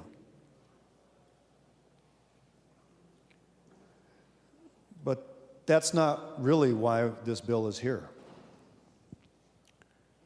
This bill is here because in this Capitol is the seat of democracy. It is a target because of what it represents as the seat of democracy, as the very foundations of our experiment in self-governance. And while we are out in our district as individuals, or sometimes in twos and threes, or small groups of legislators, someone who wants to make a statement, a real statement attacking our democracy or attacking the legislative branch in particular, they will find all of us here together during the legislative session. And they will find all of our staff, our individual staff and our collective legislative staff here together. That is why this is a particularly important target and has a particularly heightened need for protection. And while we will all agree that our children in our schools need protection as well, there will be other opportunities this legislative session for us to vote to help increase security and protection in our schools. But that doesn't mean that we shouldn't take the steps to protect our democracy, to make this legislative branch function safely and without fear, to protect the governor's staff and the attorney general's staff when we're all working together out of this same building. So this isn't about us as individuals as much as it is about what we represent, what we symbolize as the seat of democracy. And for the courts, it's not as much about those individuals either, but it's about what they symbolize. Justice. When those who do the work of justice are under attack, justice itself is under attack. And all of us at one time or another rely upon that system of justice to make our society work well. It's why we no longer resolve our disputes in arenas with lions and swords. We found better ways to resolve our disputes. At least that's what we try to do. And for those who attack that, they attack all of us. That's what this bill is about, members. That's what your vote is about in a moment or two. I encourage you to vote in favor of this bill, in favor of justice, in favor of democracy. The Secretary will take the roll for final passage as amended to Senate File Number 3432. Members, please vote.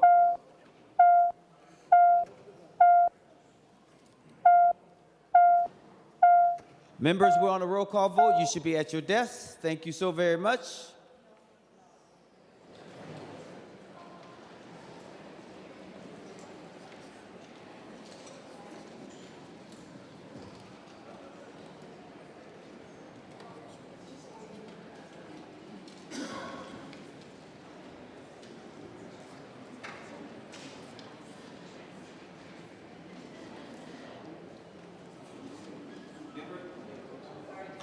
Members, please vote. Senator Hochschild, are you ready? For those voting pursuant to Rule 40.7. Thank you, Mr. President. Senator Carlson votes aye. Senator Carlson votes aye. Senator Mann votes aye. Senator Mann votes aye. And Senator Port votes aye. And Senator Port votes aye. And, excuse me, Mr. President, Senator Fate votes aye. And Senator Fate votes aye.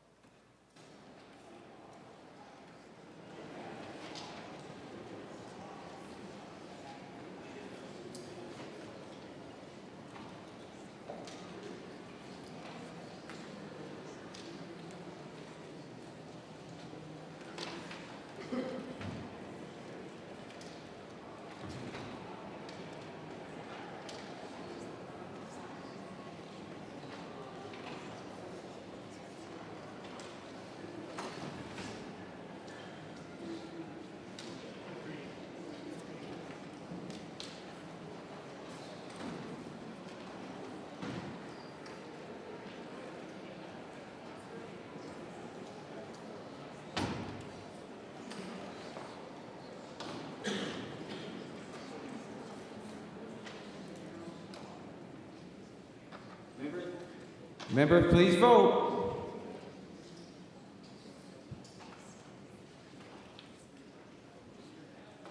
Senator Jasinski, for those voting pursuant to Rule 40.7.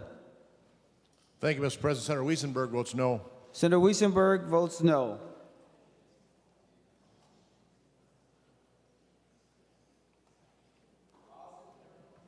All senators having voted who desires to vote, the secretary will close the roll.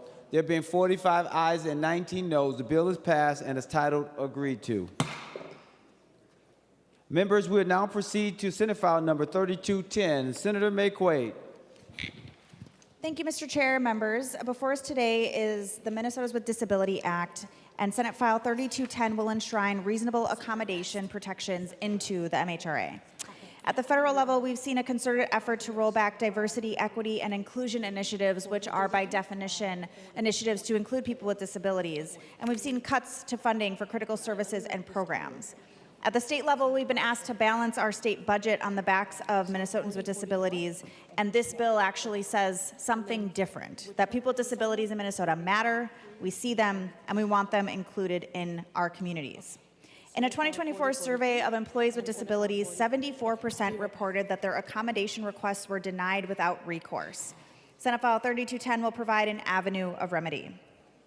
This bill will say that any person or organization that does not engage in the process to determine an accommodation that has been requested may be an unfair discriminatory practice, and that should be considered if enforcement action is sought out. The language in this bill is nuanced. It recognizes that not every refusal of accommodations is inherently discriminatory, but it still allows enforcement authorities to consider the refusal to engage in the process where discrimination is alleged. People with disabilities are part of our state and our communities, and the efforts to exclude and roll back their services and their ability to live in our community fully included is wrong. And that is why I'm so glad we are hearing this bill today. I want to thank the advocates who have worked incredibly hard to get this bill to where it is today. And I thank you, Mr. President, for allowing me to present. I will take any questions. Any questions or amendments on Senate File number 3210? Senator Westrom. Mr. President, I wonder if Senator Maye Quade would yield for a question, please. Senator Maye Quade, she said she will yield for a question, Senator Westrom. Senator Maye Quade,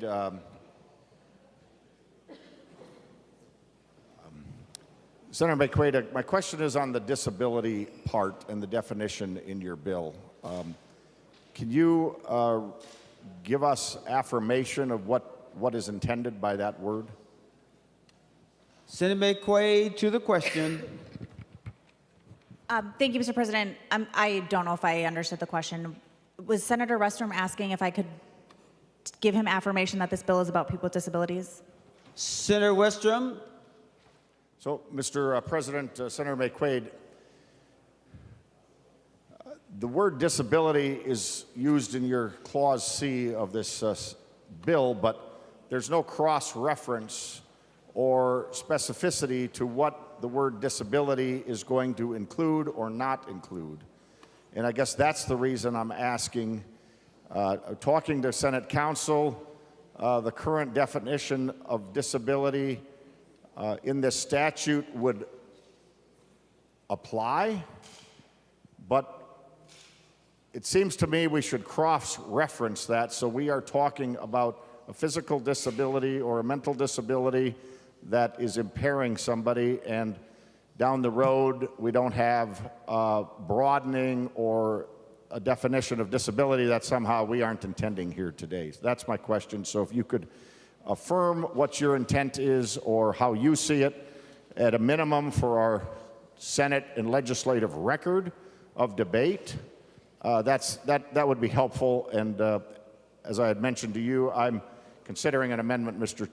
President, to maybe just cross-reference how we've defined disability in statute, pending how the discussion goes here. Senator Maye Quade to the question. Thank you, Mr. President. To the question, disability is already defined in the Minnesota Human Rights Act 363A.03, subdivision 12. Disability means any condition or characteristic that renders a person a disabled person. A disabled person is any person who has a physical, sensory, or mental impairment which materially limits one or more major life activities.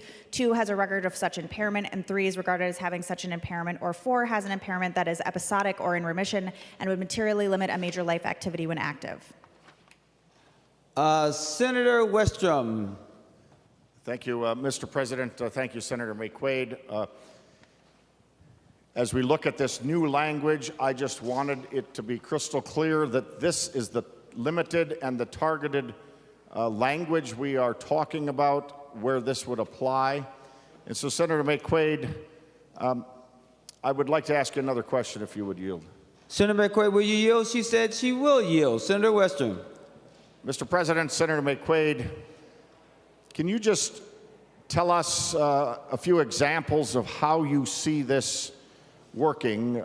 Somebody with a disability goes and seeks employment, and then how will this help that situation or put them in a situation where they have not made the reasonable efforts if somebody was to bring this against an employer or a small business owner or a big business owner?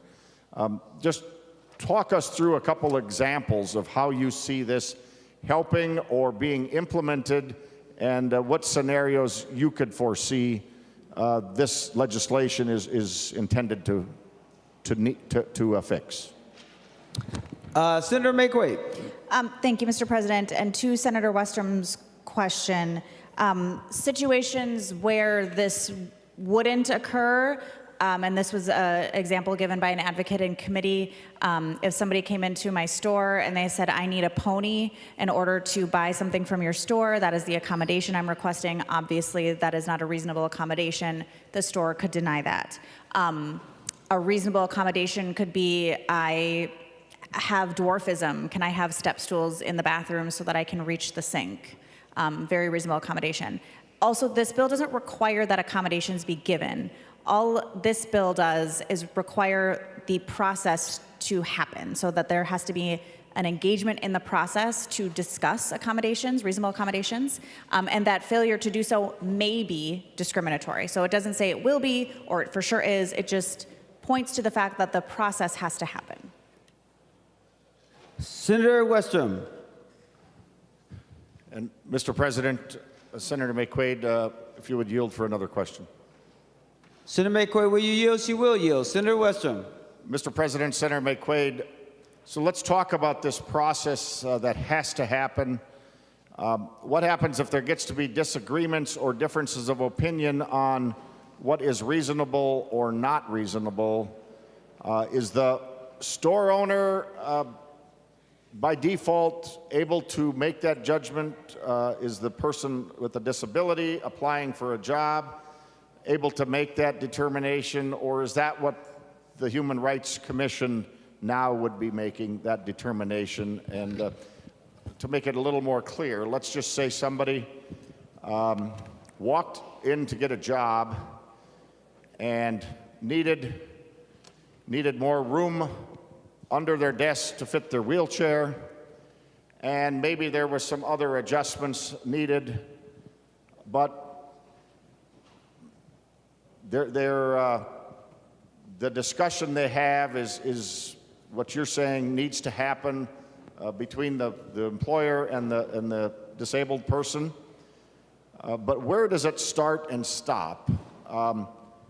And is it before they're offered the job, after they're offered the job, during the job interview? I just kind of want to get a little more clarity of purpose and your intent of how this is going to be used and implemented to ultimately, hopefully, find more employment opportunities for people with disabilities. But I also want to guard against abuse, because that doesn't do anybody in the disability community good either, and we have seen that in recent years. And so that all of a sudden turns us to taking a couple steps backwards instead of what we think was otherwise a forward step. Senator Maye Quade. Thank you, Mr. President. To answer the question, so the bill very simply says that a failure to engage in the process to determine an accommodation to allow people with disabilities to participate fully may be an unfair discriminatory practice. That is what this bill says. So where it starts and stops is going to be specific to each individual person and each individual circumstance for a court to, or the Human Rights Department to decide. Senator Westrom. Very good. Thank you, Mr. President. Thank you, Senator Maye Quade. that is a little of my underlying concern, Senator Maye Quade. And maybe there's a way to tighten this up, maybe not. But I think the spirit and the intent of what you're trying to do is helpful for people with disabilities.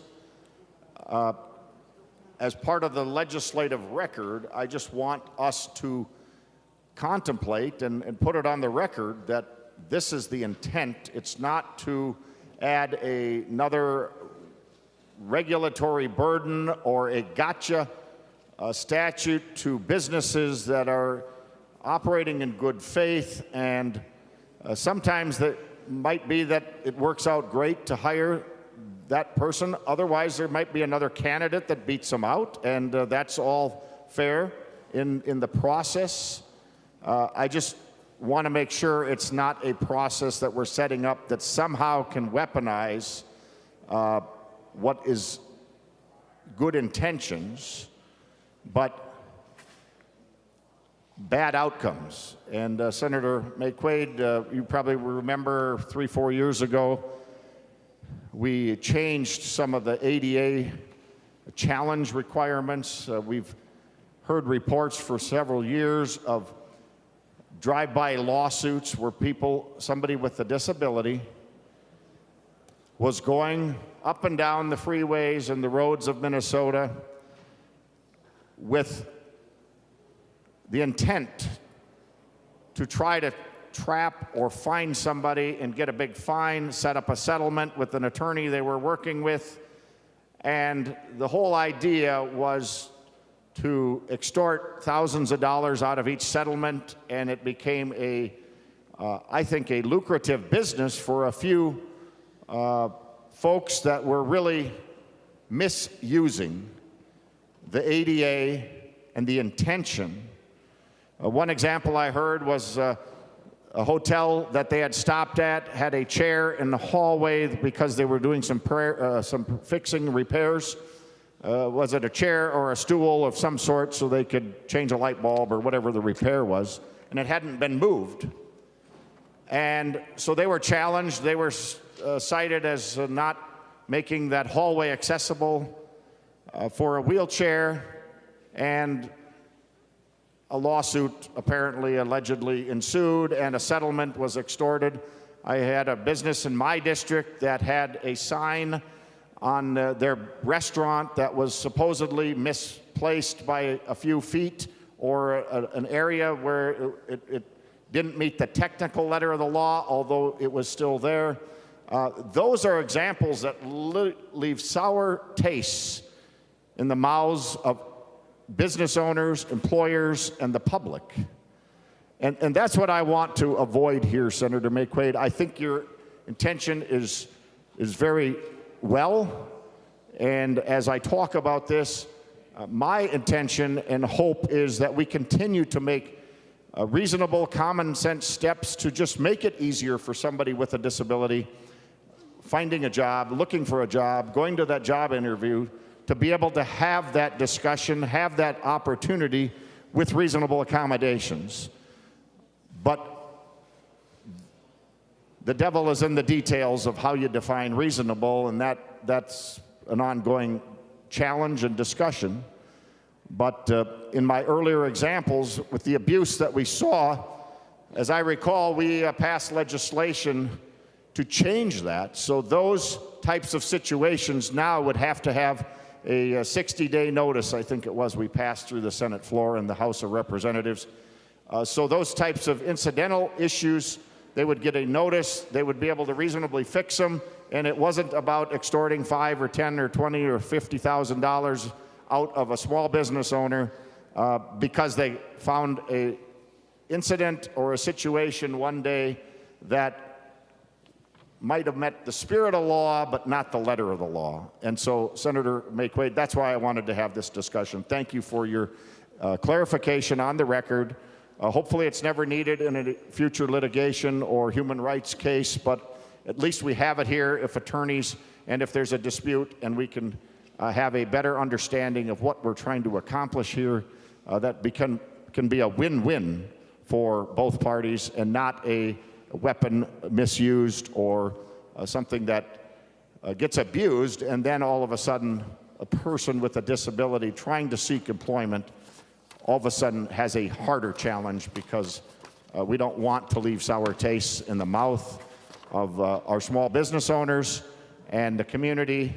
And hopefully this is a step in the right direction to just help those situations work out, so reasonable accommodations can be made for somebody that is seeking a job and has the talent and the skills to do the job, even though they have a disability. Thank you, Senator Maye Quade.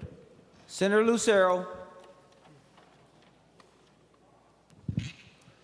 Thank you, Mr. President, and thank you, Senator Maye Quade, for the mutual interest that we all have in ensuring people with disabilities are able to participate in the various activities and in life in Minnesota. And Mr. President, I'm wondering if Senator Maye Quade would yield for a question. Senator Maye Quade will yield for a question. Senator Lucero. Thank you, Mr. President, and thank you, Senator Maye Quade. I was in and out when you were giving your opening remarks. I'm wondering, can you please clarify or restate, if you did say it initially, on line 2.6, where you say the process? Can you give clarity? What is this process? Who determines the process? Senator Maye Quade to the question. Thank you, Mr. President. The answer to the question is that the process is going to look different, whether it's housing, public accommodations, public services, education, employment. And so the process to engage in that conversation about accommodations will look different in each of those. Senator Lucero. Thank you, Mr. President, and thank you for that, Senator Maye Quade, and thank you, Senator Westrom, for your questions. You had focused on the employment aspect of this, and there are multiple aspects of this language. There is the employment, Mr. President, which is what Senator Westrom was focused on, but there's also housing and real property, public accommodations, public services, and then education. These are 5 categories that are listed in the human rights statutes now. And I'm wondering if Senator Maye Quade would yield for another question. Senator Maye Quade will yield. Senator Lucero. Thank you, Mr. President, and thank you, Senator Maye Quade. So I'm focused then on the housing and the real property portion of the language. And when it says failure to engage in the process, it is very ambiguous language, which is what Senator Westrom was highlighting. And I'm thinking of all the areas of housing and real property that could be impacted. The first would be, for example, in real property, every spring and fall there is what's called the parade of homes. Just one example, where different builders will have different homes that they've built or partially built, and then members of the public can come and look at the homes to see if they may have an interest in purchasing a newly constructed home. And when going to these, some of these are not completed. They may have a muddy front yard, they may have stone or rock, they may have pieces of OSB that lead up to the front door, and the front door might have a porch that has some steps leading up to it, et cetera, et cetera. There's all kinds of different aspects of this.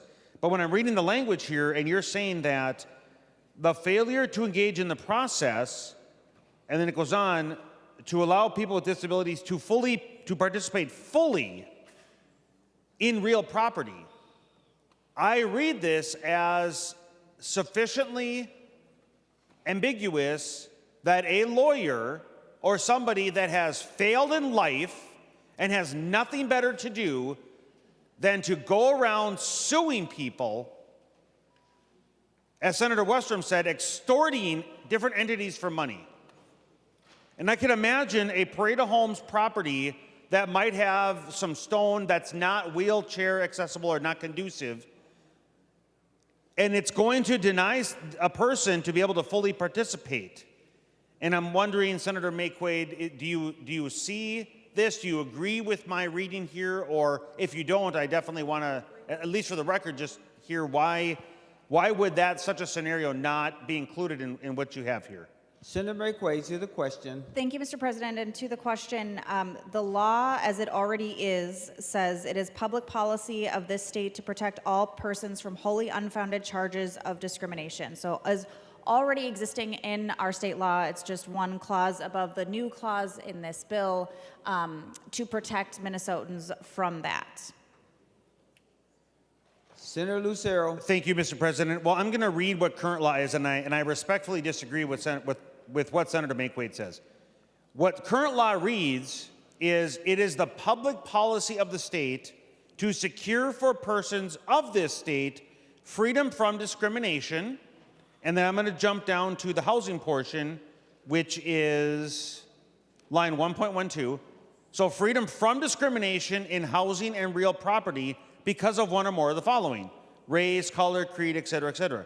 So in other words, in a scenario where there's a house there that can be inspected, somebody can't come up or be prohibited from that and be actively discriminated against because of a disability. But being discriminated against because of a disability is a different scenario than what you have in the new language, which is to participate fully. So a person that might be on crutches, a person that might be in a wheelchair, is going to be denied the ability to participate fully because they can't even get up to the front door, let alone stairs. There's not a ramp. So participating fully and being discriminated against and therefore prohibited from accessing are different in my understanding and my reading. And that's the concern that I have. I can think of a million scenarios. One of it was the second apartment that I ever had in my life many years ago in the late 90s. There was a 3-story apartment building that we stayed in, and on the first level, so there was an entrance that was key card. You had to have a key card or key fob in order to even get into the main entrance before all the individual doors for the units. But there was one exception. There was a main level apartment that had its own exterior door that was meant for handicap accessible. But if that didn't exist, when I look at this here, I could envision a scenario that there's an apartment building that doesn't have a dedicated wheelchair accessible or wheelchair friendly apartment in it, 1 out of 50, for example. Could somebody now, if this language were to become law, in order to fully participate, could it require even a 2-level apartment complex to put in some kind of an elevator in order to comply with the new language to fully participate in housing and real property? I'm concerned about that. I'm not concerned about Senator Maye Quade's intent here. I think the intent is one that we all agree with. But I think the language in black and white on the paper here is too loose, allowing these shyster lawyers who have nothing else to do in life but sue private property owners or business owners or local units of government with these unreasonable lawsuits.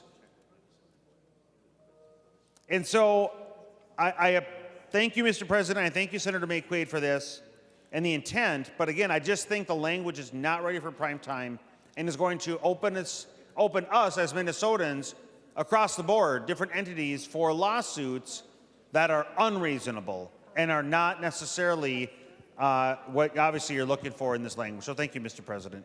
Senator Gruenhagen. Well, thank you, Mr. President. Yeah, I have very similar concerns as the last 2 senators spoke about when I look at this bill. Obviously, we support human rights, and we don't want people negatively discriminated against in these areas here. But there's another area that I have a concern about, and that's in a couple of sessions ago, the Democrat trifecta passed gender identity into the human rights statute. And there's been a lot of information that's become available since then, politically and otherwise. And so I think before we pass any additional human rights legislation, we should deal with that gender identity issue. Number one, there is no biological or medical scientific evidence that transgender is founded in science. You're either an XX or an XY. There's nothing in between. And the thing is that this bill carries the gender identity information in it, which I think should be removed from statute. Secondly, we know that federally the transgender issue is also tied to federal funding. The Trump administration has said that states that promote this are in danger of losing federal funding. And again, we continue to go down this road in a number of areas, this being one of them, where we're going to see federal funding being frozen or not available to us. So members, the other thing, the New York Supreme Court just ruled that minor children can sue for having the mutilating surgery and castration. In fact, they just Senator Gruenhagen, I was waiting because I was giving you every sign possible, but under our rules, under 36.2, the member must speak only to the question under debate. And the things that you're talking about, that's not a part of this bill. So I just want to gently remind you of that because we have also talked about that. So Senator Gruenhagen. Okay. Yeah, Mr. President, I'm talking about gender identity, okay? That's what I'm talking about. It's right in the bill numerous times. So just to finish up. Senator Gruenhagen, are you looking at the same bills, Senate File number 3210? Because I'm Correct. looking at the new language. It doesn't say anything about gender identity. Wait a minute. On line 1.10, the third word in, third or fourth word in, gender identity. That is not what's under debate. What's under debate, that's existing language. That's not what's under debate. Yeah, I know. What's under debate is what's in line 2.6, Senator Gruenhagen. Well, I'm just saying because it's included in here, that we should really take steps to remove gender identity, which has no basis in biology or medical science. And one last thing I just want to say. The New York Supreme Court just gave a $2 million settlement to a minor who went through the mutilating surgery and castration, and it's going to cause medical malpractice premiums to skyrocket. So again, members, what I see in this amendment and in other bills that we're bringing forward here, a constant resistance to the feds in terms of areas we should cooperate, and the result is we are endangering the federal funding for the state of Minnesota. And last year I attended a finance committee, and we get about $22.9 billion a year in federal funding. And yet, in so many areas, this being one, we thumb our nose at the feds, and the result is we endanger the federal funding, which ultimately hurts the people we want to help the most. So members, I can't support this the way it's written right now, and we really need to take out things that are not based in biology or medical science. Thank you, Mr. President. The second, there's one more. Senator Hemmingson Yeager. Thank you, Mr. President. As a geneticist here, I just need to correct kind of some information I heard. There is gender fluidity. Gender is a social construct, biological chromosomes. There are many, many, many different ways through the mitosis process, meiosis process, the way chromosomes split apart. You can have pieces going over. You can have entire chromosomes going over. So no, there is not just XX and XY. We can have XO. We can have XXY, XXYY. I can go on for a while, but there's also other genetic factors that are at play. So it's not just chromosomes that determines a a person's makeup or sexuality or gender identity. Many, many factors go into that. Just wanted to make sure everybody knew that information. Thank you. Members, the Secretary will give the bill its third reading. Senate File Number 3210, a bill for an act relating to human rights, including disability accommodations as protection from discrimination. Third reading. Any other discussion before we vote for final passage? Last voice we'll hear is Senator Maye Quade, so we can vote. Thank you, Mr. President and members, for the interesting debate. I urge members to vote green, and I want to really dig into the fact that this is about reasonable accommodations and a process that should happen. It is not a lot that people with disabilities are asking for to fully participate in life, and the very least that we can give them in law is that a process to determine a reasonable accommodation, not saying what the determination has to be, but at least the process could exist. And so with that, for our advocates and for Minnesotans with disabilities, I ask for a green vote. The Secretary will take the roll on final passage of Senate File Number 3210. Members, please vote.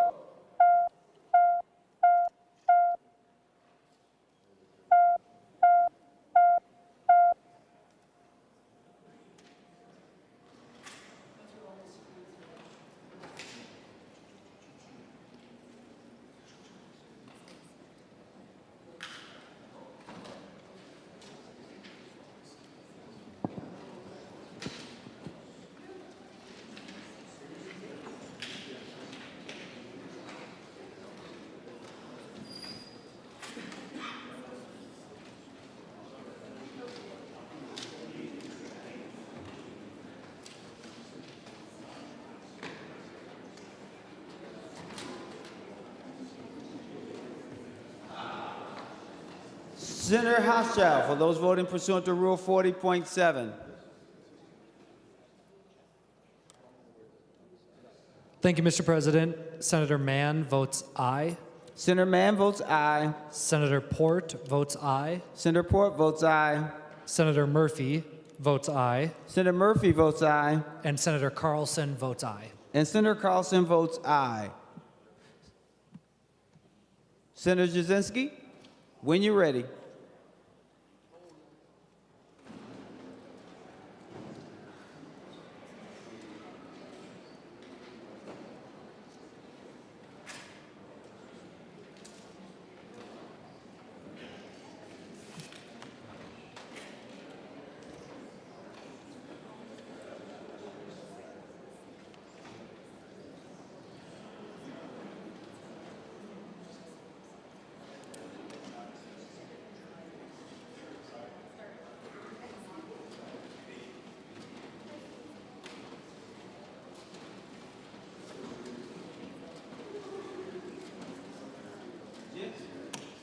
Senator Jasinski, for those voting pursuant to Rule 40.7. Thank you, Mr. President. Senator Pratt votes aye. Senator Pratt votes aye. Senator Weissenberg votes no. Senator Weissenberg votes no. All senators having voted who desires to vote, the Secretary will close the roll. There being 46 ayes and 18 noes, the bill is passed and its title agreed to. Members, we will now go to Senate File Number 1714. Senator Johnson Stewart. Thank you, Mr. President and members.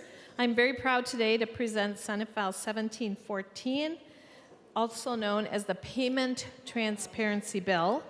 It's important for Minnesota, and it's really important for the construction industry. This is a bipartisan bill. I'm very proud to have 3 Republican and 2 Democrats on this bill, and I want to thank my co-authors, Senator Lang, Senator Rarick, Senator McEwen, and Senator Matthews. This bill does 2 things. It increases payment transparency on public construction projects for everyone on the job, and it helps improve conditions for subcontractors who are not being paid on time. In addition, I've also handed out 16 trade organizations that support the bill.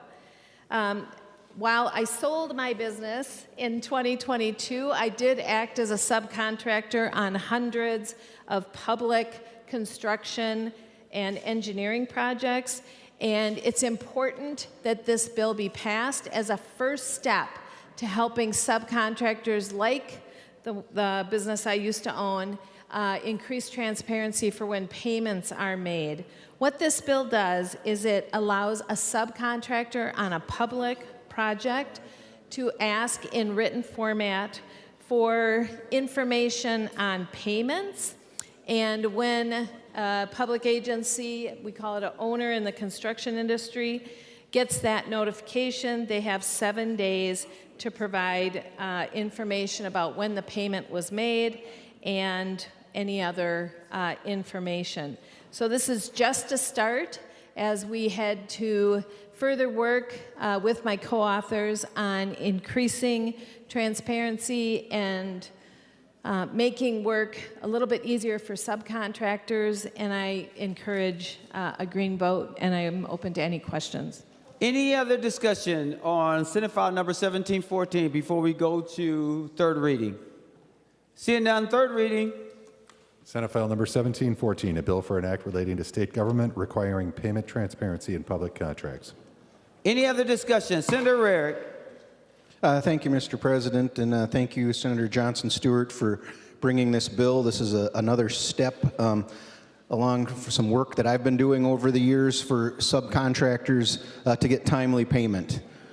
Back, retainage was the issue that I worked on, and trying to make sure it was kept at a proper level and that can get paid on time. But, in the construction industry, cash flow is really important to be able to keep your doors open. And so many times, Minnesota, we have a pay when paid clause that says if somebody, a contractor above you is paid within 10 days, they're supposed to pay you.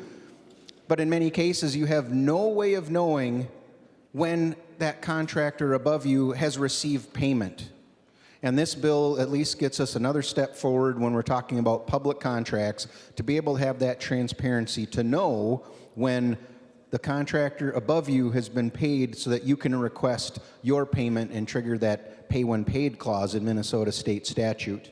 There is definitely more work, and I look forward to working with other members to continue, but this is yet another positive step forward to help small subcontractors especially be able to keep that cash flow going and get paid when they need to so that they can be paying their bills on time. Thank you. Any other discussion? Senator Matthews. Thank you, Mr. President. I'm also encouraging members to support this bill. I've had a constituent subcontractor that has talked to me about issues that this bill has been trying to address for several years, and I'm very glad to see the progress that has been made. This is especially important if a subcontractor is a small business and they need to have the ability to get paid more quickly in order to stay afloat. So there is still some more work to do, but this bill does represent the progress and agreement that has been made so far, and I'd encourage members to support this and thank the author for bringing it and letting me join as a co-author. Any additional discussion before we go to the author of the bill for final comments before we vote? Seeing none, Senator Johnson Stewart. Thank you, Mr. President. Again, thank you to my co-authors. I think it's so important when we work on these bills that we reach out to those of us with expertise in the area, and Senator Rarick certainly brings that as a small business owner, just as I was. This is, again, just a first step, so I want to acknowledge that one more time because I know Senator Rarick and I will continue to work on this issue. There are many things that are problematic for small contractors, specifically those that work on these big, huge jobs, and managing cash flow is certainly one of those things. This will be, the passage of this bill will help, but we certainly have more work to do, and I encourage a green vote, and I encourage anybody else with insight or expertise in this area to join our efforts, so thank you. With that being said, the Secretary will take the roll for final passage of Senate File number 1714.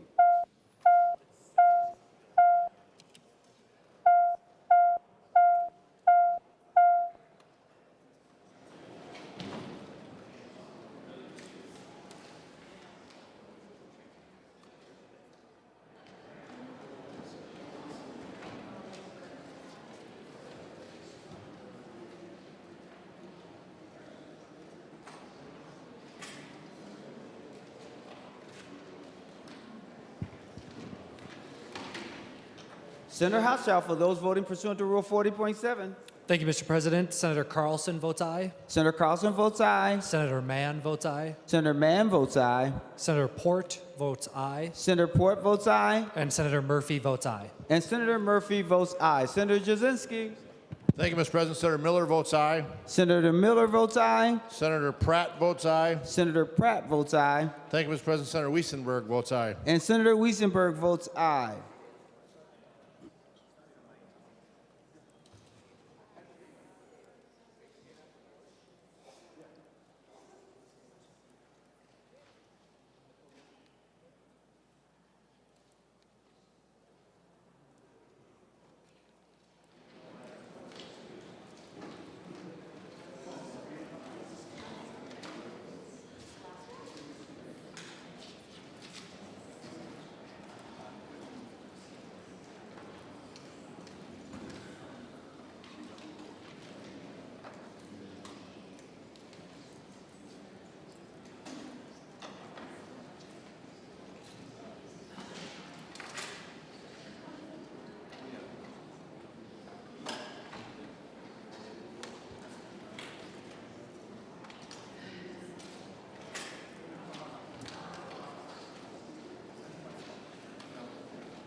All senators having voted who desires to vote, the secretary will close the roll. There have been 63 ayes and 0 nays. The bill is passed and its title agreed to.